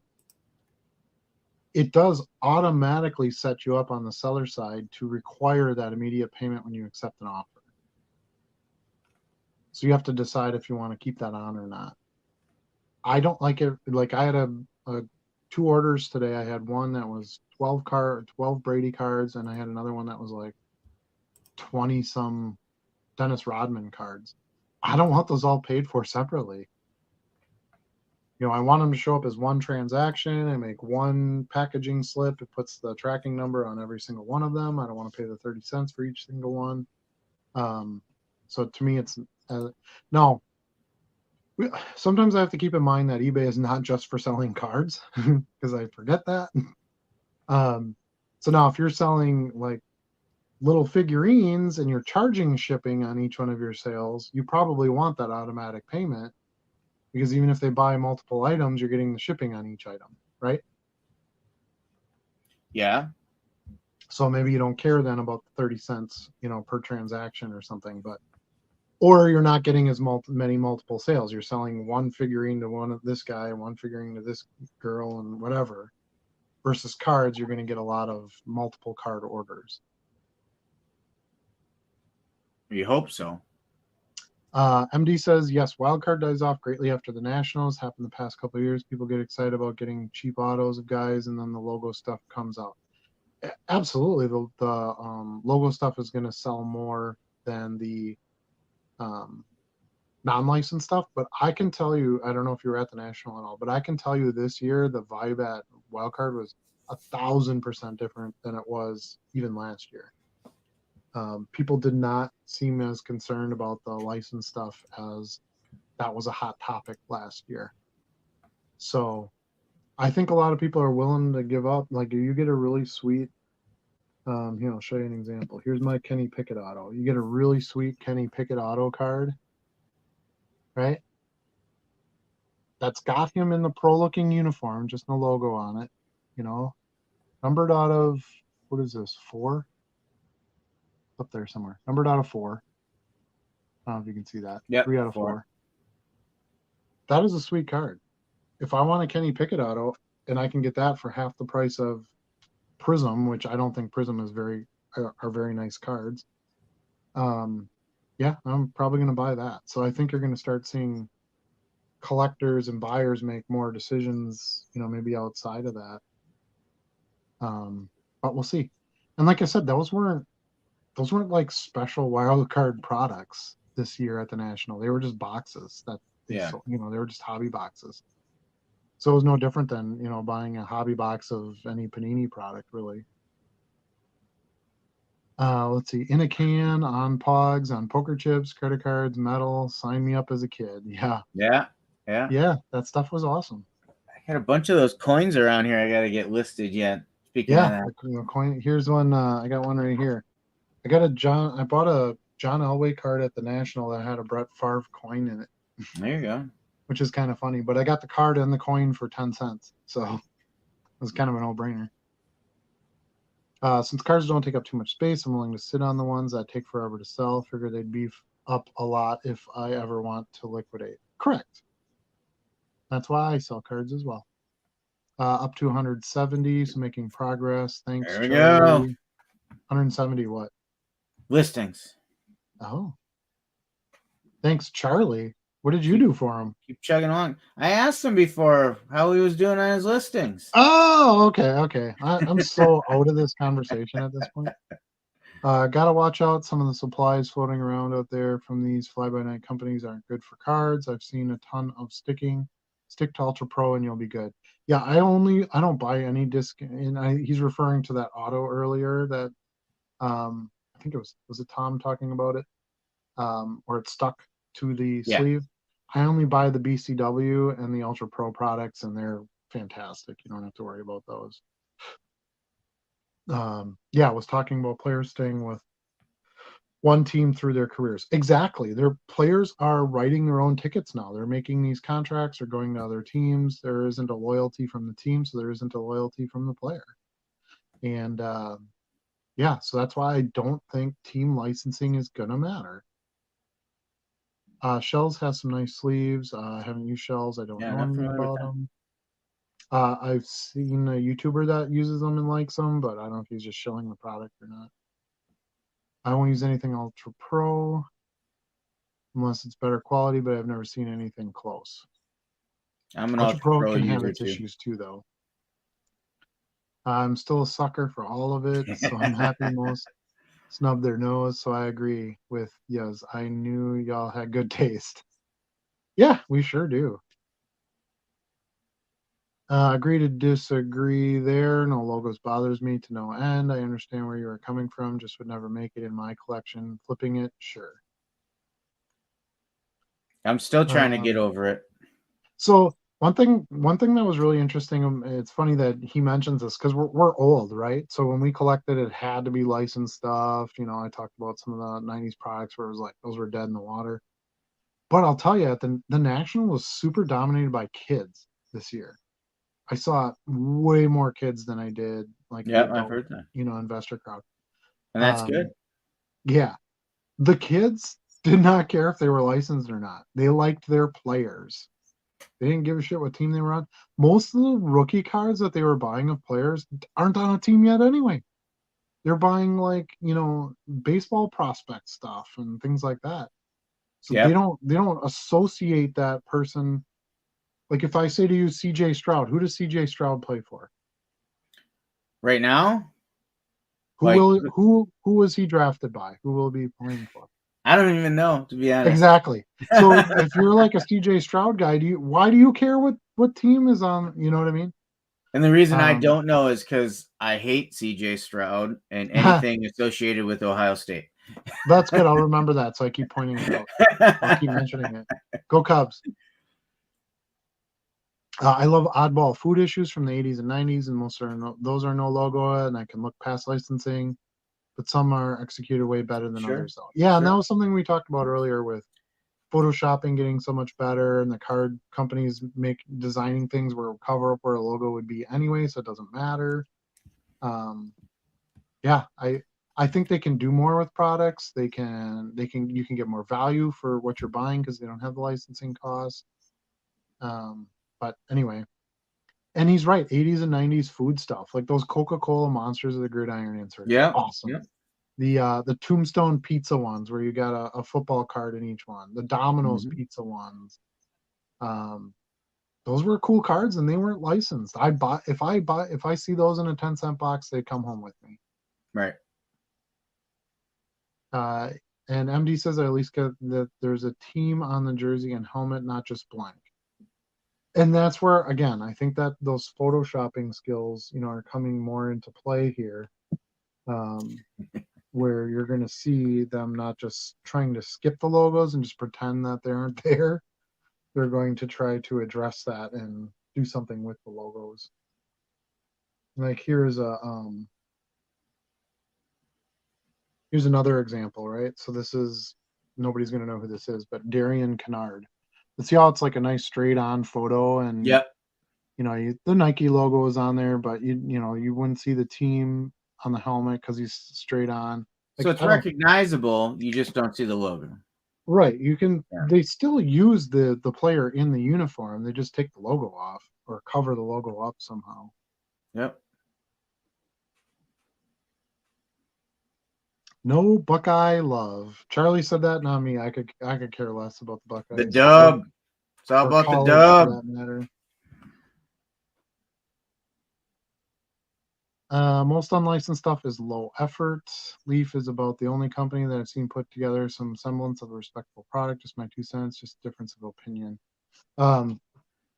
Yeah, I don't know.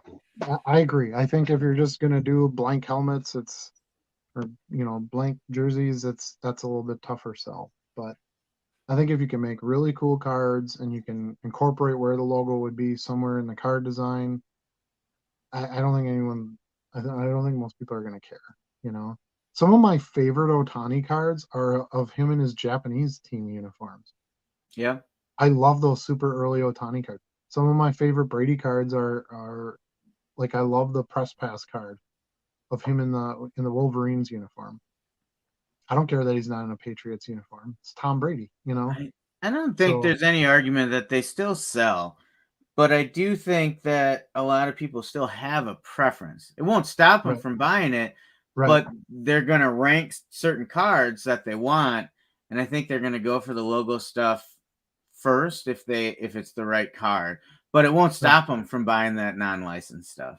Yeah, and if you're a collector, you probably want, just like we talked about earlier, you want that Tombstone pizza card.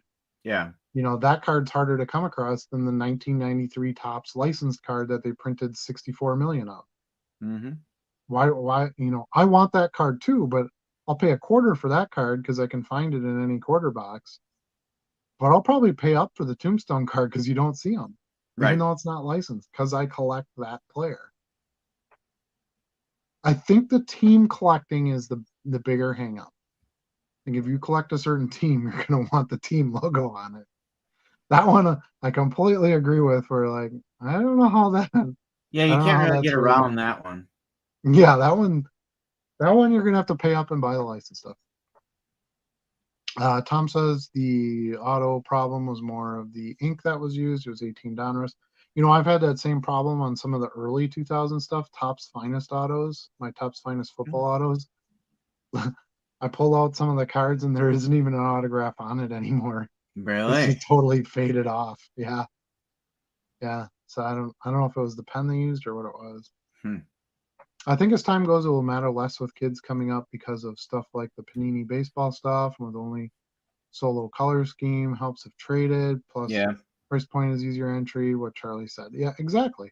So I said, it's dropping down to a little bit more of a kid's hobby now that there's some entry. Um, Dads are sharing it with their kids. We all have kids that can get into it and stuff. So um, they the kids that I saw and I talked to and the products they were buying, they did not give a crap if there was licensed or not.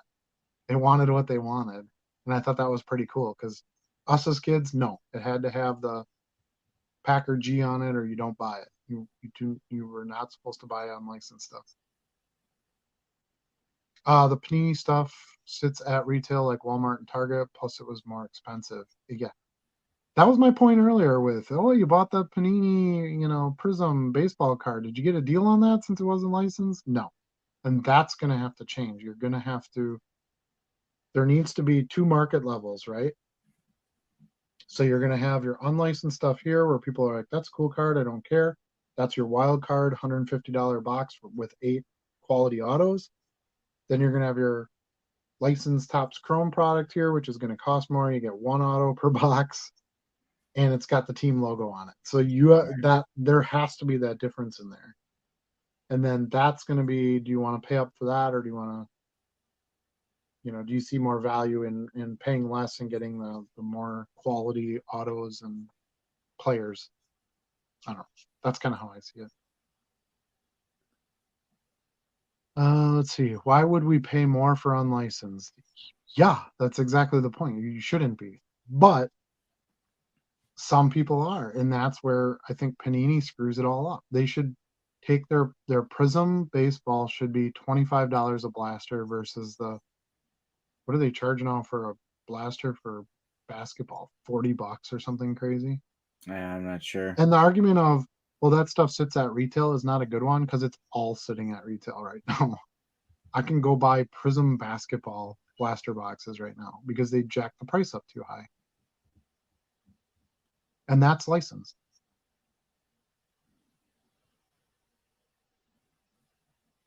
Will prefer license, but I've been priced out of Ohtani myself, so grab some Optic Hollow rookies instead. And I'm a collector. I buy singles or lots, sealed maybe once a year. Dude, Tom, nail on the head. That's exactly my point. When a player becomes the caliber of Ohtani, no one cares if there's a logo on it or not. You're not buying Ohtani cards because you like the Angels. Well, I don't think it's fair to say no one cares. I think Tom would agree with this that if he wasn't priced out, he'd be getting the stuff with the logo. Well, right. Okay. Yeah. Fair point. But what I'm saying is at your price point, you don't care that there isn't a logo on it. You can get some Ohtani. No, but there's still and that was my point earlier when I was asking, is it good or bad for the hobby that you get a single entity that's controlling most of, in this case, the licensed product, right? So I agree with your assessment that, hey, unlicensed is going to be at a point, licensed is going to be at a point. What I'm trying to say is, with only one large body up there with license, that price is never going to come down. Correct. It's not going to come down. But if that license is shared somehow, if we have more than one entry in it, the market will bring it down a little bit, and then people don't get priced out. Right. And there still can be tiers. But, and you're exactly right. Now that would probably be even better for the hobby. But I can 1000% guarantee you that will not happen. Well, 1,000 is pretty tough to guarantee, so we'll agree to disagree on that. But because there's no way that any company is going to come in with an offer where they say, yeah, I'll share the license with another company. There's money everywhere. I just don't think it's going to happen. And name a company that can match Fanatics pocketbook. 15 years ago, did you think someone would come in and snatch up Topps? Because they were the name, right? Yeah. Yeah. I mean, you could be right. I just see it as whoever comes in and wants to write the big check for that license, they're going to want the exclusivity. And then I look at how aggressive Fanatics is, and I think we could potentially go down a really bad road with that as the controlling interest, you know? And Card Hobbyist makes a great point. It's also something that the league wants. They want an Yep. exclusive license too. I So now get you got that. two parties that want it to go that way. I just don't see that changing. And So if I you think truly want licensed products, you're going to buy it from the one entity, and they're not going to drop prices. and I think you're probably right. It's unlikely So that leagues are going to go away from exclusive licenses. But again, I still think it would be better for the hobby if they yeah, did.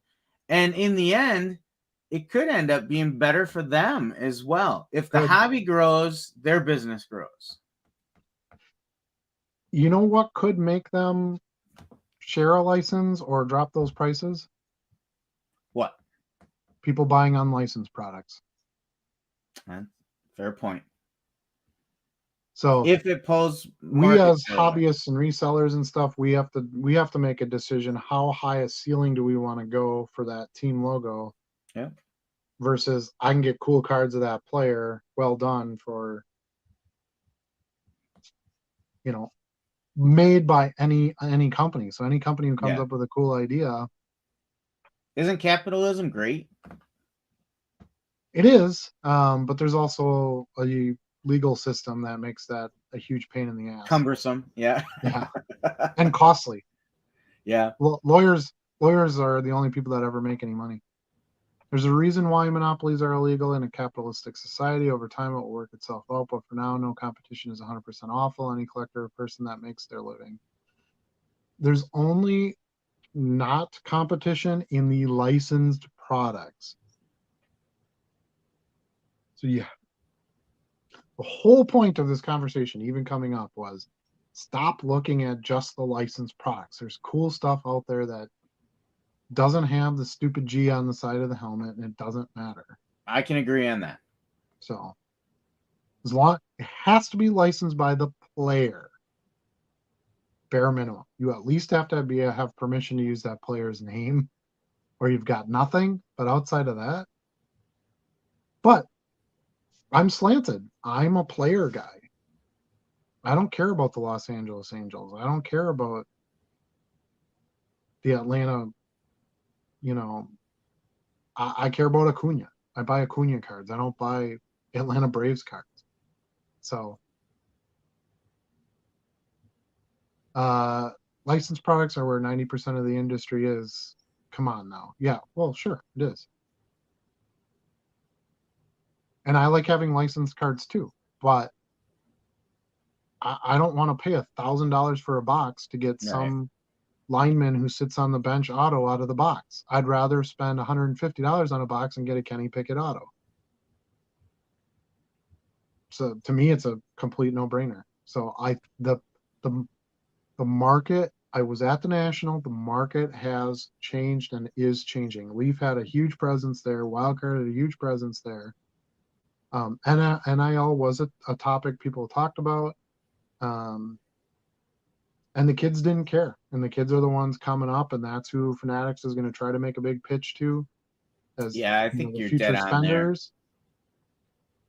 So I don't know. We'll see. No goat background today. Yeah, we talked about that early on. Charlie said it's hard because of with the green screen part. It's there's a shadow. Why don't you throw it up and show him? The goat made an appearance earlier. You maybe jumped on a little bit later. There he is. There's the goat. Ha! Did you have a chance to watch my national video at all yet? I've watched a number of your videos in the last week. Which one specifically? I put it out today. It's just a bunch of footage of me at the National. I did not see that one yet. Okay, it's not very good, but it does have a goat intro, so you might want to check that part out. Okay. Is that the one that you initially put up and then pulled down because there were some issues on it? No, that was that was the video of the VIP bag opening. Because I thought I saw the goat in one of the early videos. Yeah, that it was from that. Yeah, I had the goat in it. Yeah. Okay. All right, gonna say 30% taxes paid, but say capitalism isn't free. It's not. More than ever when it includes insurance, license, or registration. It's all a racket. Yeah, of course. Show us some more odd cards, weird cards. Show.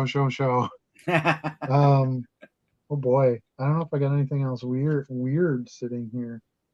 I kind of like list cards and actually put them away now. Like I do what I'm supposed to be doing, and now it's hurting me. They're not all stacked up on your table? No, got them all put away. Got them all put away. Trying to see if I got any other weird. I mean, I could grab some That's non-sport stuff. that's Like I actually a like good stuff like this. take. Post serial cards. Yeah. See, you didn't have a jersey on. Who cares? Bo Jackson. Yeah. Yeah, I had some of those Um, tombstone cards you were talking about I listed recently too. Yeah, the Tombstone Pizza. I love those cards. Here's a licensed card from Bazooka. Does it matter?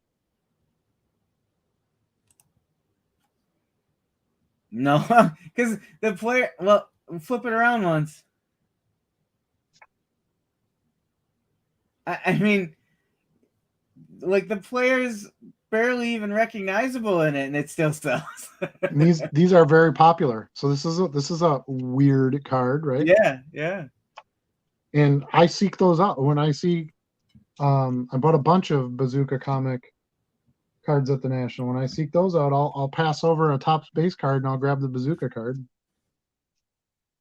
Let's see. I'm trying to see if I got anything in this Merino stack here. So they can grab one of mine.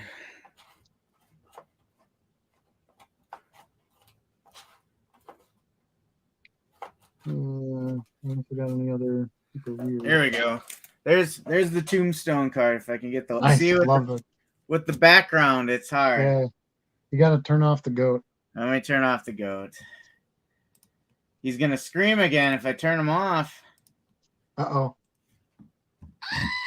So yeah, I told you. Yeah, there's the Namath tombstone. Love it. Yeah. Love those cards. Broadway Joe. MD says he was at the show too. He didn't get that feeling at all. I didn't see really any unlicensed stuff from the kids sitting in the lobby, and at trade night must have had a completely different experience. I'm talking based on the floor. I don't do the trade night stuff.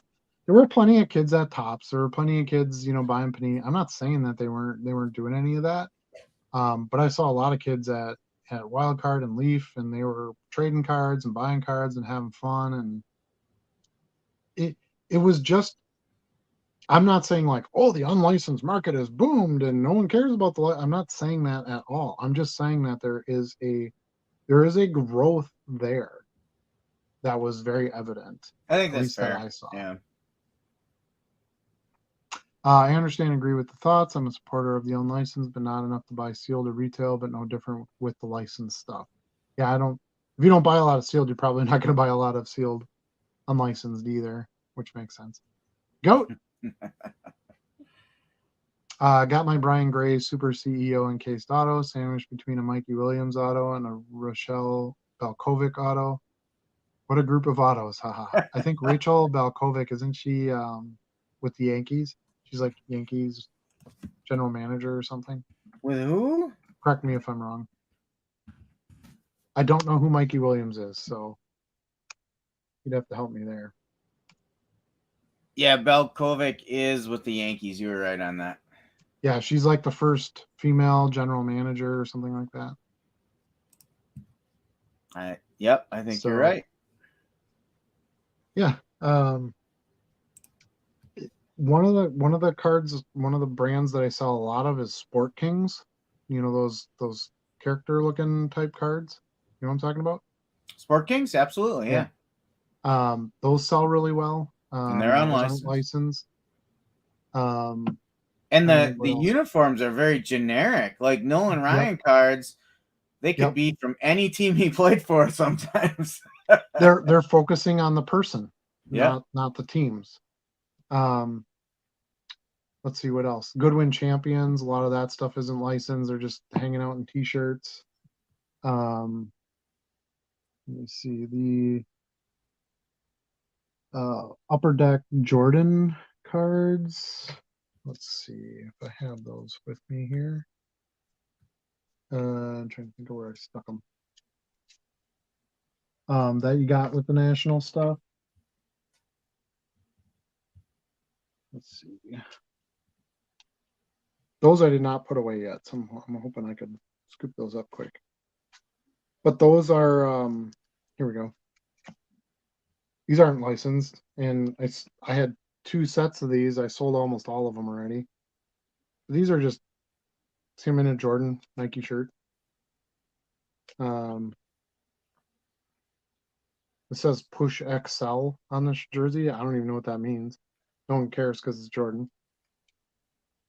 Here he is in a nice purple shirt playing golf with a cigar, I'm guessing. I thought that was Wesley So- Snipes for a minute.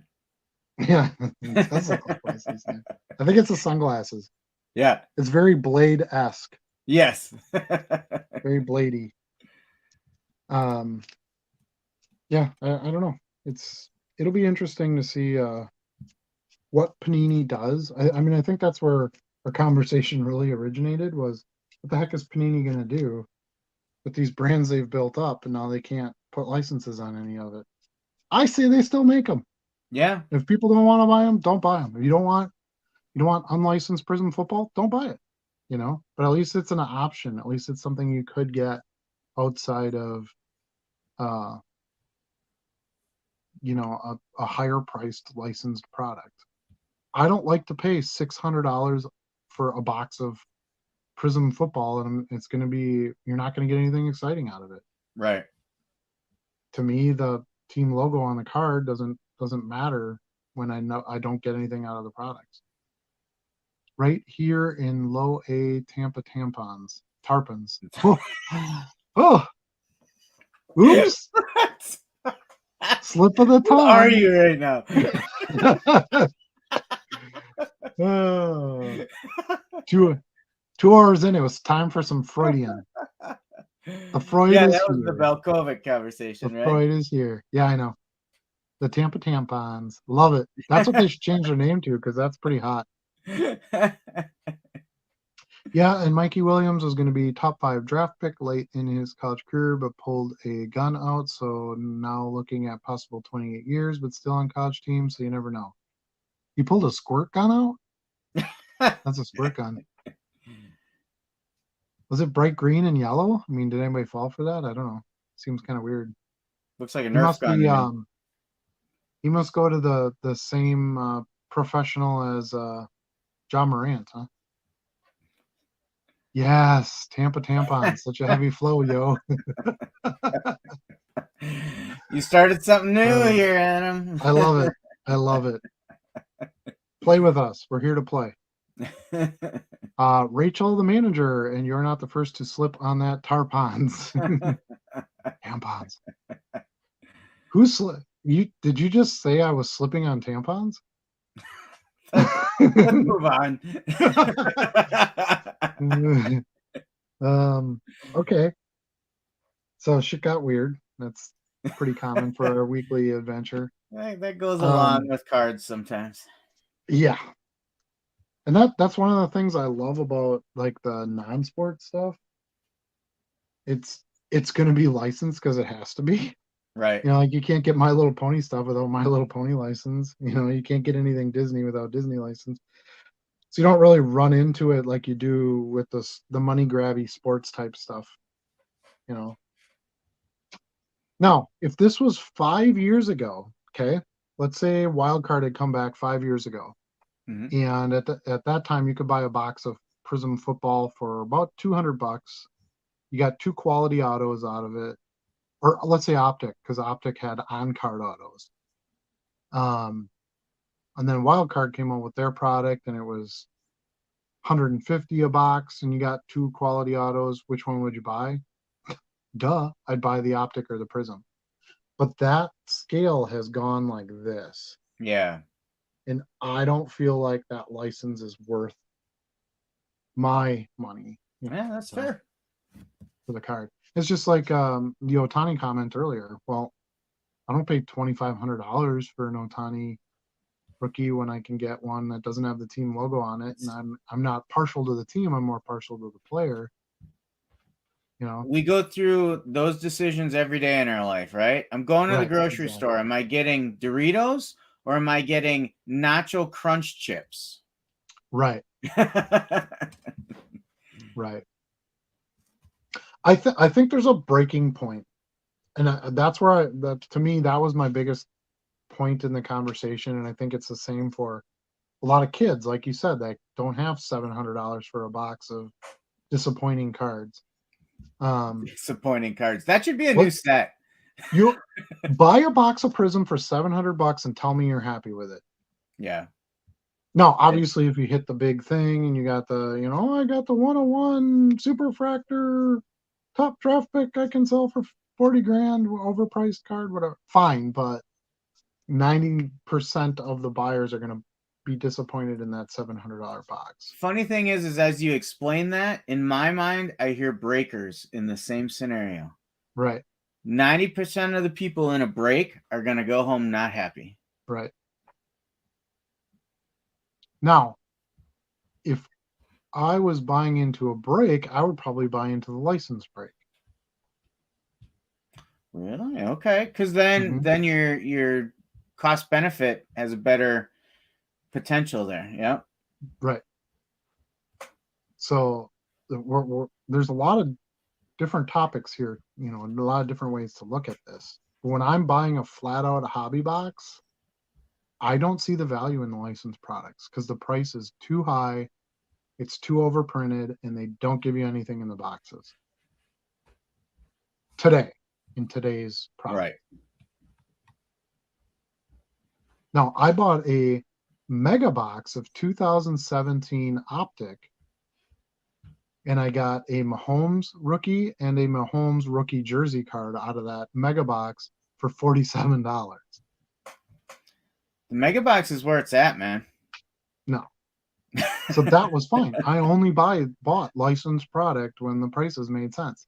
Now a mega box is $125 and you're not getting any Mahomes stuff out of it. Mahomes, I guess that's a bad example. There is no player equal to Mahomes, but yeah. So, and that debate will continue on and on and on and on till the end of time, the licensed versus unlicensed. You have to like I said, make your decision on it. I can tell you that I got a Kenny Pickett auto right here, and I think it's pretty freaking sweet because it's Kenny Pickett on the card. He licensed the card. It's his autograph. Good enough for me. I could care less if it's got the little weird glowing steel logo on it. Yeah. Which their logo doesn't make sense anyway. Two shining stars. It's an inside thing. Yeah, I know. Shoot. Slip and slide. Just thought I'd point that out.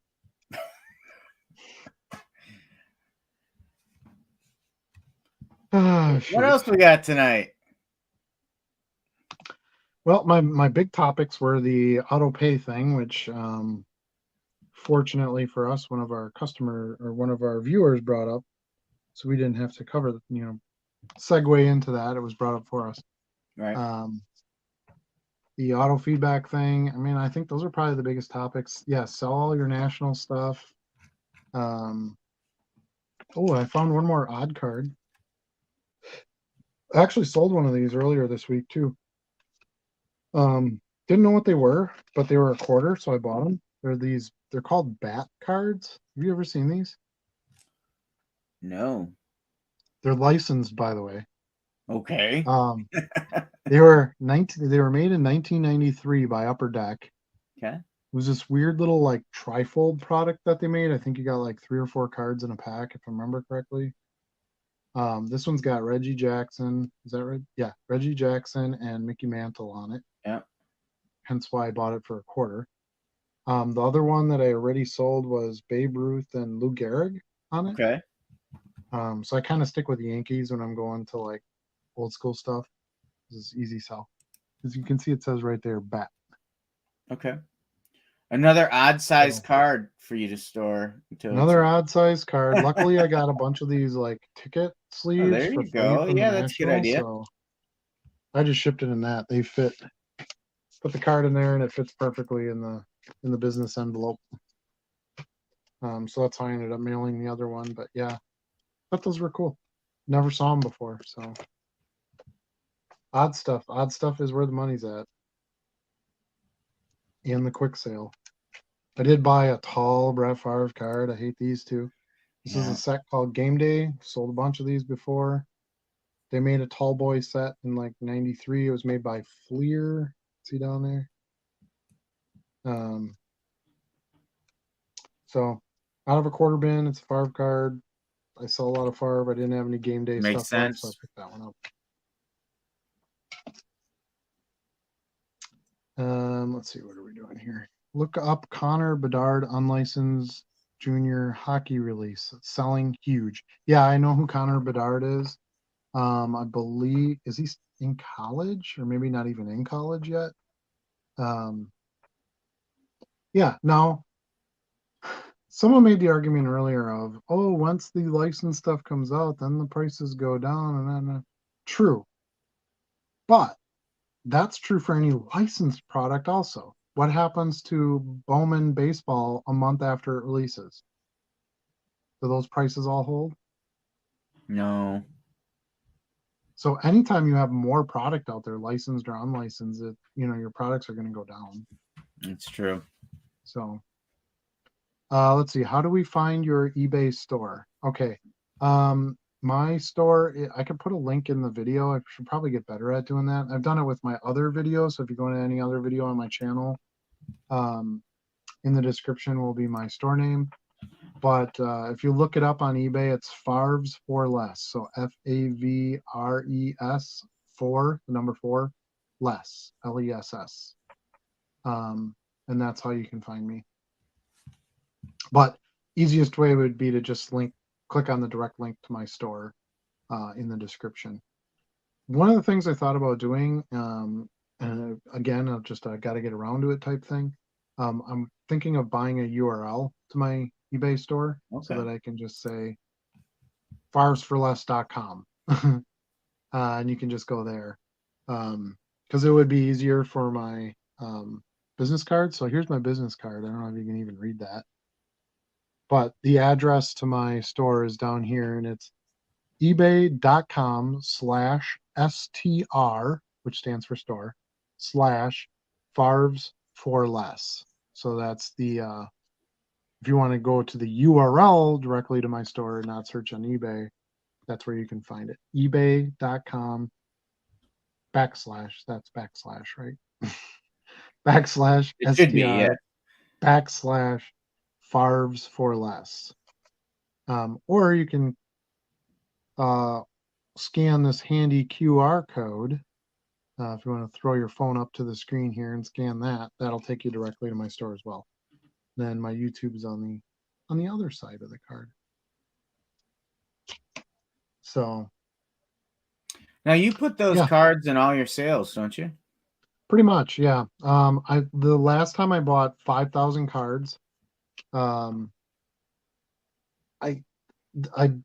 think they were just around a penny, maybe a little bit less than a penny. So not a fantastic price, but when you consider the advertising value out of it, it's an easy thing to stick in with each order. I drop them off at shows. I hand them out when I'm set up at shows. I feel like they're a nice little tool, and I tried to get as much out of them as I could. I made one side for my YouTube, one side for my eBay, so I kind of got double value out of it. Put the nice big QR codes on there, so it's easier for people to scan and get to it. Now this next time, because I ripped through 5,000 pretty quick at this point, so next time I'm probably just going to go right to 10,000, and that should get them to me for quite a bit cheaper, I'm hoping. I haven't looked at the price yet, but I think 10,000 is their maximum price break point. So I'll just order 10 right away and have them set aside. That's sort of my thought behind that one. Do you do anything for marketing at all? Yeah. So really not yet. I don't do any cards. I haven't used really too many of the tools that eBay provides either. So specifically, I think about the coupon program. I'd like Yep. to do a couple of those things. I have linked my store to a Facebook business account, and I cross post some things there. That's in its infancy stages. I certainly use the offer tools that we have out there. Yep. That's probably my primary marketing tool right now. Yeah, I use those as well. I take offers from customers and then I also send offers. Get quite a few sales out of that. Um, yeah, I think my next step would be buying the URL. That's pretty cheap. You can use like GoDaddy or whatever for a cheap host. I think they're like $20 a year, maybe something Yeah. like that. Because then next time I order cards, I'll just put, farsforless.com. I don't know. So thoughts on that going forward. I feel like I spend enough to promote my store as it is. I pay for promotions on eBay. I do Mm-hmm. discounts for multiple card buying. I have my business cards. I've got I don't really do the coupons. I know some people send out eBay coupons. I'm not a big coupon-y guy. Like I don't like them myself, so I kind of was like, I don't know if I really want to do that, but that might be something that I should try. I don't know, but I just noticed the username here, Urethra Franklin. That's pretty nice Yeah. one. Anyway, people misspell Favre a lot, but I guess you already know that. Yeah, I sure do. He's even misspelled on some of his cards. Famous rookie card from Stadium Club is misspelled. It's also been helpful to me when I was buying a lot on eBay because I would search by the misspelling, Yeah. hoping people would list them that way, and I would get a good shot, at a good deal, because it wasn't being found by a lot of I buyers. always So remind myself by calling him Brett Favre. Favre, yeah, and that, some people still call him that. I used to insert a coupon and QR code, but after the trial run, nobody ended up using it. I'll revisit after I grow some more. So for me, the biggest reason I like the business card is somebody buys a card for me or a couple cards for me, and you send them in the mail. Okay, so let's flip this. So let's say I'm the buyer on eBay, right? And I buy it from a seller, and it got pretty quick service. Card's really nice, got a good price. I don't remember who that seller was, Yeah. right? There's no way to that brand isn't really built for you automatically through a transaction on eBay. Now, obviously, I can go back to the transaction. I can see who I bought it from, look at their other items. There's that. But a business card gives them that immediate, hey, this is who I am. This is my YouTube channel. Um, I think I have a lot of customers just scan and go right to my YouTube. Hopefully that makes them more of a long-term customer. And then they have that link directly to my eBay store right here or through the QR code. So if they're like, hey, I got good service from this guy or he had really nice cards. Who was he again? Oh yeah, that's right. I have that card. I can just go right to his store and I can buy stuff that way.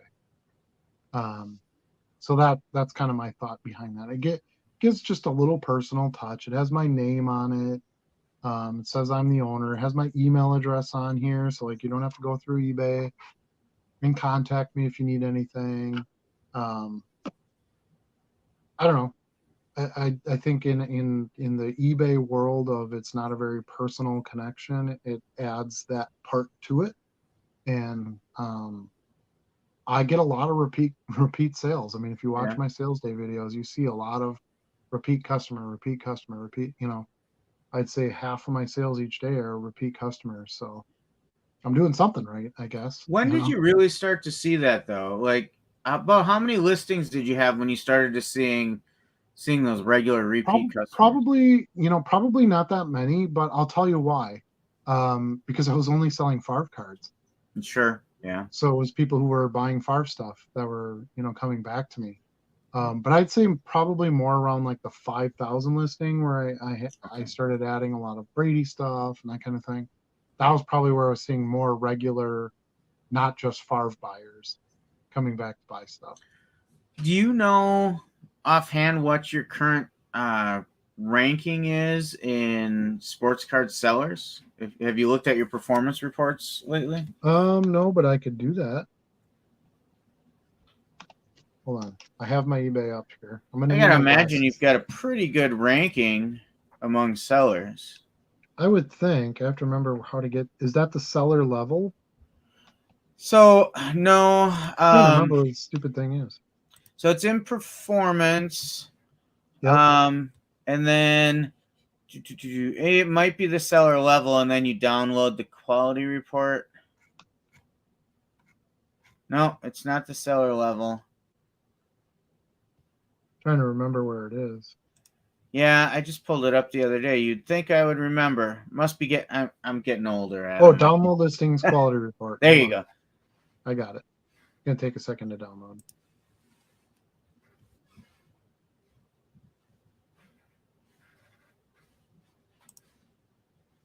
It's thinking. We're scanning your download. Was it on the summary page where you download it? Yeah. Yes. Because I remember we talked a while back. I was pleasantly surprised at my ranking already for, only having 12 to 1,300 listings. I was doing pretty well on that. So I got to think you're way up there. Yeah, I mean, I think it measures the quality of each listing though, and I don't always have everything filled in there that well, so I don't know. We'll see. Yeah, my rank right now on sports trading cards singles is 4,305 out of 365,000 plus sellers. Which, just starting out, I felt like that's a pretty decent position as a, still a guy in my first year of selling cards. I'm trying to. I don't even see that in that download. It's on the summary tab, and it's in right after the category listings. It'll say you're ranked by sales.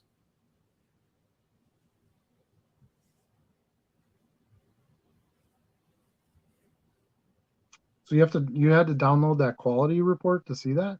Yep, it was on the summary tab up on the top right. Is download quality report. Yeah, I see that. And then Downloaded it. It's opening an Excel file. Yeah, that's it.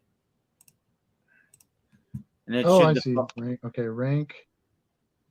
There you go. All right, my rank. Oh, Jesus Christ. Closed. Hold on. I had some office thing pop up asking me to buy a bunch of Excel crap. Wait, you're actually on a laptop tonight? Yeah, I am. Look at that. This is a special show, ladies and gentlemen. Oh, your offer to activate on this device has expired. Oh, so you can't open up Excel? That might be. Okay. That might be why it shuts down on me. Yeah, I got to think you're doing really Says, well on your rankings with the amount of volume you sell.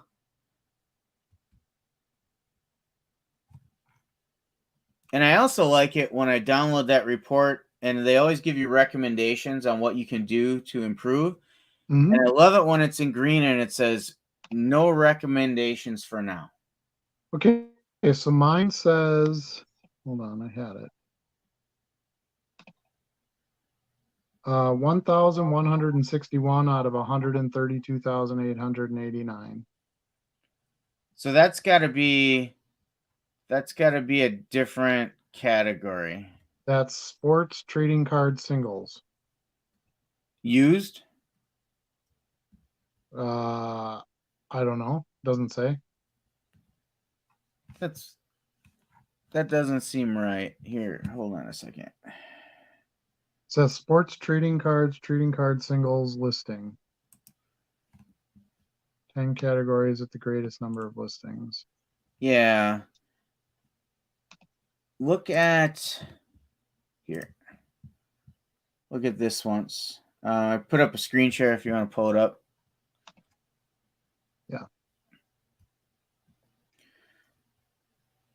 So I like this report once in a while. I check on status, but it's interesting. So you're saying, does yours look just like this?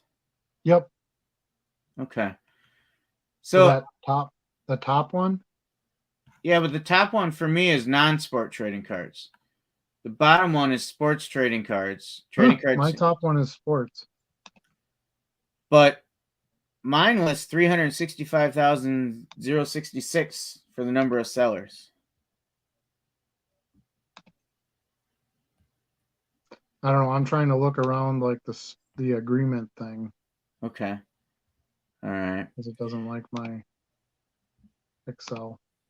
Well, I'm sure this is riveting watching and listening for our guests Well, here tonight. I'll tell you what. I'll look it up this week before the next show, and I'll share it from my phone or something. What I would say is, if Rather you haven't tell checked out, if you're a seller and you haven't checked out that report, I would recommend pulling it up and see what it's telling you about your listings and your sales, because it gives you a rank by sales of where you're at with like sellers, but then it will also tell you what you can do to increase your listings to potentially drive more sales, and it'll usually be Yep. a quick click on there.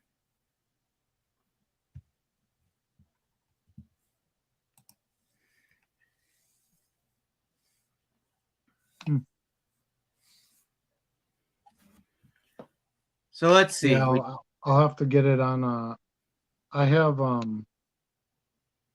Excel on my desktop, but I'm not. Sure. It's in the other office. No, So that's all right. That's all right. anyway, yeah, some of those charts are kind of fun to look at, see how you're But doing they and kind of stuff. bury some of them. Like, we had to download that one. Yeah, You know, how many people even know about that one?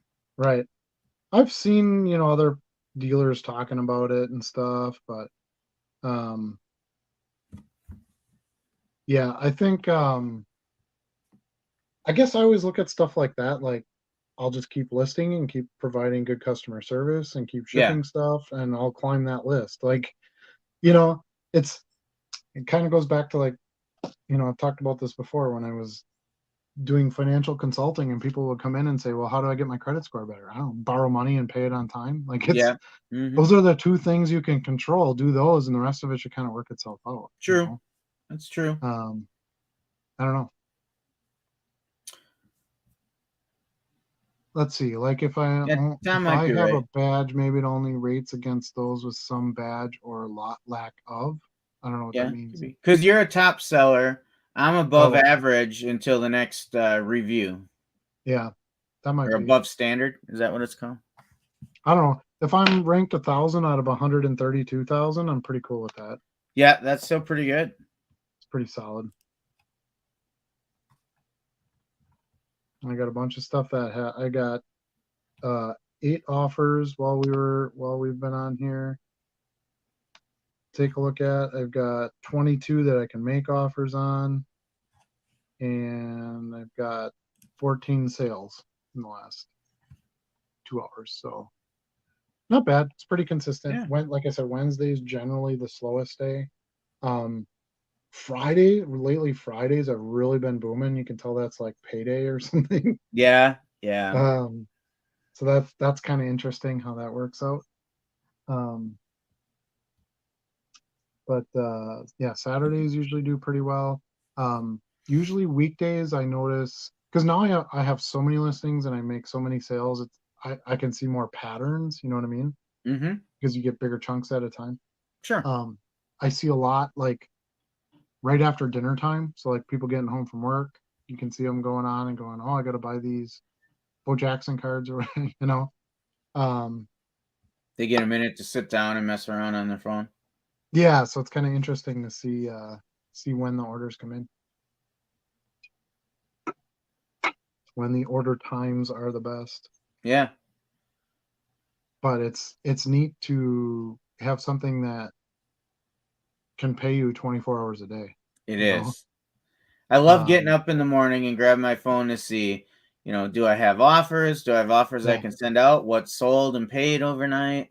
Yeah. I mean, your job isn't going to pay you $25 while you're sleeping. Right. $50 while you're sleeping, you know. And not that that, you know, not that that breaks the bank, but you're doing $50 an hour for 24 hours a day. You're doing all right. Right. You know, it's $1,000. So, yeah, I can only hope I get to that point. yeah, you know, but it's listing and shipping and listing and shipping. You have to continually push those things, or you don't. The growth doesn't doesn't get there, and that growth is harder as time goes on because now you get more sales, so you have more shipping and you have Right. less time to list, Right. and your listings go down because you're sold too many, Yep. listings, and Yep. it's pretty interesting. Tom says he just broke the 2K in sales mark. Woohoo! There Nice. you go. Surprised, actually almost a perfect double up after fees on what I've spent. Just putting inventory in, or I fall behind too quick, so not as chatty. Yeah, it's just it's a time consuming thing. I enjoy all parts of it. I mean, I can complain about shipping, I can complain about listing. I think, anything that's a task has its not fun parts to it, but man, it's just, I love when I list and you see sales instantly, because listing is such a mover on eBay. Like, it just gets so many eyes in front of your stuff Right. when you're listing. You don't list for a couple days. Even when I was at the National, I was listing. Each night I would try to list a few things, or I'd go and I'd end. I'd take my oldest listings and I'd end them and I'd relist them, and I always try to have something, within a couple hours of time, being listed, whether it's brand new stuff Right. or it's just stuff that I can pump out. Yeah, you should definitely be making. You should be definitely at least doubling up from what you spent. If you're not 2xing, it's probably not going to be worth your time to sell the card. So Right. if you buy a card for 50 cents, you got to at least get $1 out of it. And then you can start going for the bigger home runs of buying a Ninja Turtles card for 50 cents and selling it for $25. Right. Hopefully you'll have some of those that will, fill the slots of where you're not making as large a profit, making it worth the time. Just dropped some cards on the floor. Yeah. What happened, Adam? You disappeared on us. Dropped a couple cards on the floor, so I'm picking them up. Oh boy. I hope they were in protectors. No, but they landed Flat the side way they down. were supposed to, so I got but all right. I think you got anything else you want to share, Charlie? Otherwise, I think that's I good for do this week. not. I probably need to find some dinner and get some sleep because 4 a.m. comes pretty early. Yes, it does. I appreciate your time again, as always. Stuart, your time. Everybody in the chat, your time. Anybody else watching this after we post, thanks for watching. Please leave comments. Please like the video if you like chat hour. We have a great time doing it. We want to continue doing it, so your support helps us want to keep it going. But otherwise, next week, I'm assuming we'll do our 8 o'clock time slot. It works for me if it works for you. Yep, should be on as normal. And yeah, and hopefully we'll see most of the rest of you back with us to chat about some topics. Not sure what our topics will be for next week. I kind of like keeping it casual. It seems to work pretty well for us. With our off topic, or go on a tangent topics. Yeah. Tends to be week after week, but should have a little bit more mailbag. Hopefully I'll have some stuff, maybe some stuff to show from the flea market. And then next weekend, Charlie and I will be at a show, so we'll do some video there. Maybe we'll do a live from the show. Yeah, maybe. Or after the show. Just a reminder, too, in the chat, don't be afraid to tell us which way you want the conversation to go. Give us some topics you want us to talk about. Some of our favorite shows are when, people in the chat kind of steer the direction of where you want to go. We've had some really good conversations based off of that. Yeah, and when you disagree with me on the unlicensed stuff, that's okay. I mean, it's okay to be wrong, too. I mean, that happens. That Hey, happens. I was some wrong people, once.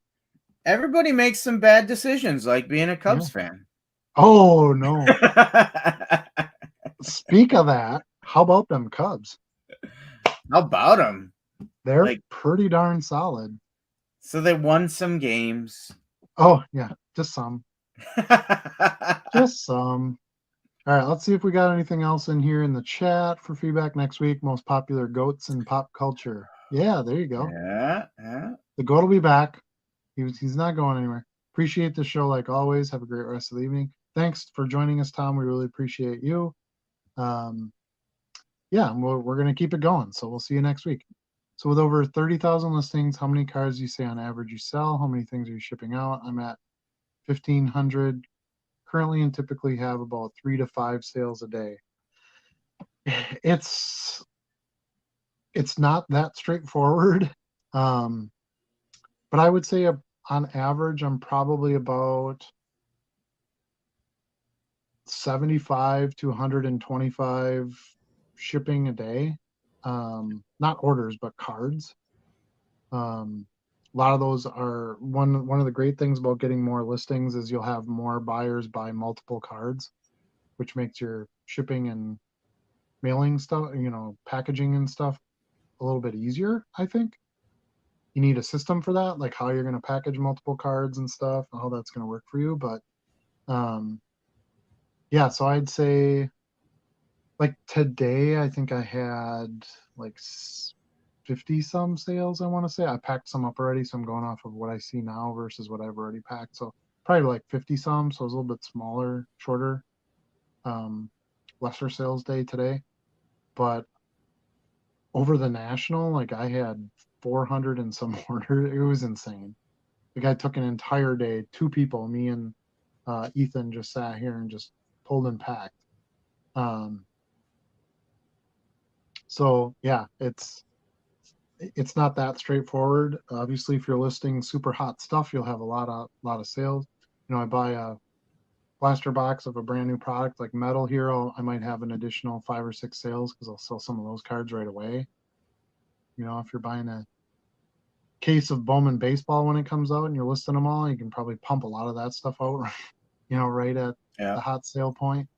So I don't know but yeah, I would say on average somewhere between 85 and 125 a day is Yeah. approximately what I And I ship. would say, Peter, you and I are at a pretty similar mark. So I'm between 12 and 1,300 listings, and I get in that 3 to 5 a day range as well. Tom wants to know, anyone have a random day recently where stuff listed showing 0 views? First time I've had it happen randomly on stuff I listed like 2 or 3 days ago. Can't say that I have. I don't really I list too much stuff to go back and track views on Yeah. items. I don't really look at that. I basically look at like the offer stuff and the watcher stuff, so I can send offers Yeah. to serious, somebody who would be serious about buying. I don't really look at views. So Tom, when I got started, and we talked about this last week, you and I, about how when you don't have a lot of listings yet, you're going to look at like all the individual specifics every day. And I did that as well. And there were days that you would see 0 views. It was very streaky at first.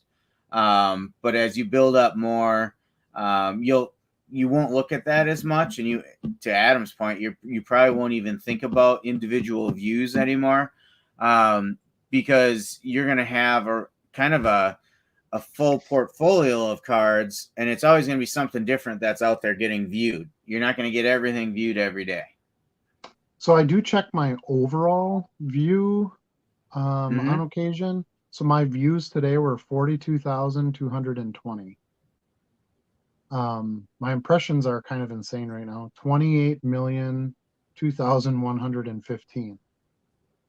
So, if I try to go look at all those pages that had views or try to sort out the ones that didn't have views, I don't know. I think that's just a lot of cumbersome at the size I'm at. That's just a lot of cumbersome information that won't really provide me a lot of value. So I tend to look at the overall page views. If I'm slumping big time on page views overall, or I'm really booming, like I'm up 26.7% from the last 30 days on page views, to me that shows like, okay, I'm listing stuff that and people are looking at it. And I look at it as more of a macro than of micro of, yeah, I listed this thing 4 days ago and no one's looked at it. If you think there's a problem with the listing, like, and that's why no one's looking at it, you could always just end it and relist it. Yeah. Um, Tweak something in it. yeah, maybe look at your specifics in the listing. Maybe you got something spelled wrong, or you got the team of the player listed wrong, or your price is way too high. I don't know. Maybe there's something in there that is keeping it from getting views, but if you're not doing promotions, that will lessen how many views you get. Like, there's some things you can do to try to boost that number. If you believe the listing is accurate and you're still not getting views, you got to do something to get it in front of people then. My suggestion would be, looking at promotions or sending offers, or hell, send the link to somebody you think might be interested in the card, whatever you got to do if you want to try to get some more looks at it, or any looks at it, to be honest with you. I've only had 25 sales out of 200 listings in 50 days, but its average price is right around $100 on those sales. So I try to see what's catching views. It was all listed just one day. Probably player Tony. I don't know what the Tony part means, but if you're listing 200 items and you got 25 sales, that's an amazing sell-through rate. So I don't know if they're just selling like super hot stuff or what. An average price is $100 on those sales. So is that 100 per sale? Because you're not in talking on our planet then, because I don't sell a lot of $100 cards. But yeah, I mean, those numbers sound pretty awesome if that's what you're getting. Obviously you're doing something right. If there's profit in that. I don't know what you paid for the cards or anything, but that's a huge sell-through rate. So my guess is maybe you're not selling high enough. If you're selling your stuff that fast, maybe you're leaving money on the table. Sam Ellinger, yuck. Yeah, mostly slabs listed at the moment. Yeah, and I sell slabs here or there. I have PSA stuff, or I'll pick it up if I get a deal on it. And what's nice about that is a lot of times I'm buying it real cheap, 10, $15 for a slab, sell it for 100. I mean, it's just nice to get like I said, to have a few of those home runs in there, so that when you're selling your $2 cards all day long, you at least have something to kind of boost that number up a little bit. Right. With a bigger profit. A little harder to find at times. You got to be able to source that stuff. I think anybody can find one card they can make a home run on, but can you build a business out of that? Right. Can you consistently find cards that you can get that home run out of? That takes a little bit more work and a little bit more research, a little bit more luck. But something you definitely want to continually work for. I had bought a lot recently of Sports Illustrated for Kids cards, which I often buy. But I don't know if you remember this lot where I got the Serena Williams rookie card out of it. And then I also got the Serena and Venus as kids rookie out of that same lot. I just sold that one the other day for $35. So I sold the rookie for 200. I sold the one with Serena and Venus for 35, and I paid $15 for that entire lot of like 100 and some cards. So I still have the other cards to sell. I probably have sold some of them. I don't remember exactly what was in it, but you need to have like you gotta find a few home runs in there, I guess would be my biggest suggestion. If you want to just sell, buy all your cards for less than a penny a piece and just try to squeeze a buck out of them here or there, you can do that. You're going to be doing a lot of work to never have anything in there that has a little bit of a boom price. Do you agree, Charlie? I do agree. And I diversify the same way. I have a few slabs out there, mid-end cards as well. So you want to have some different options out there.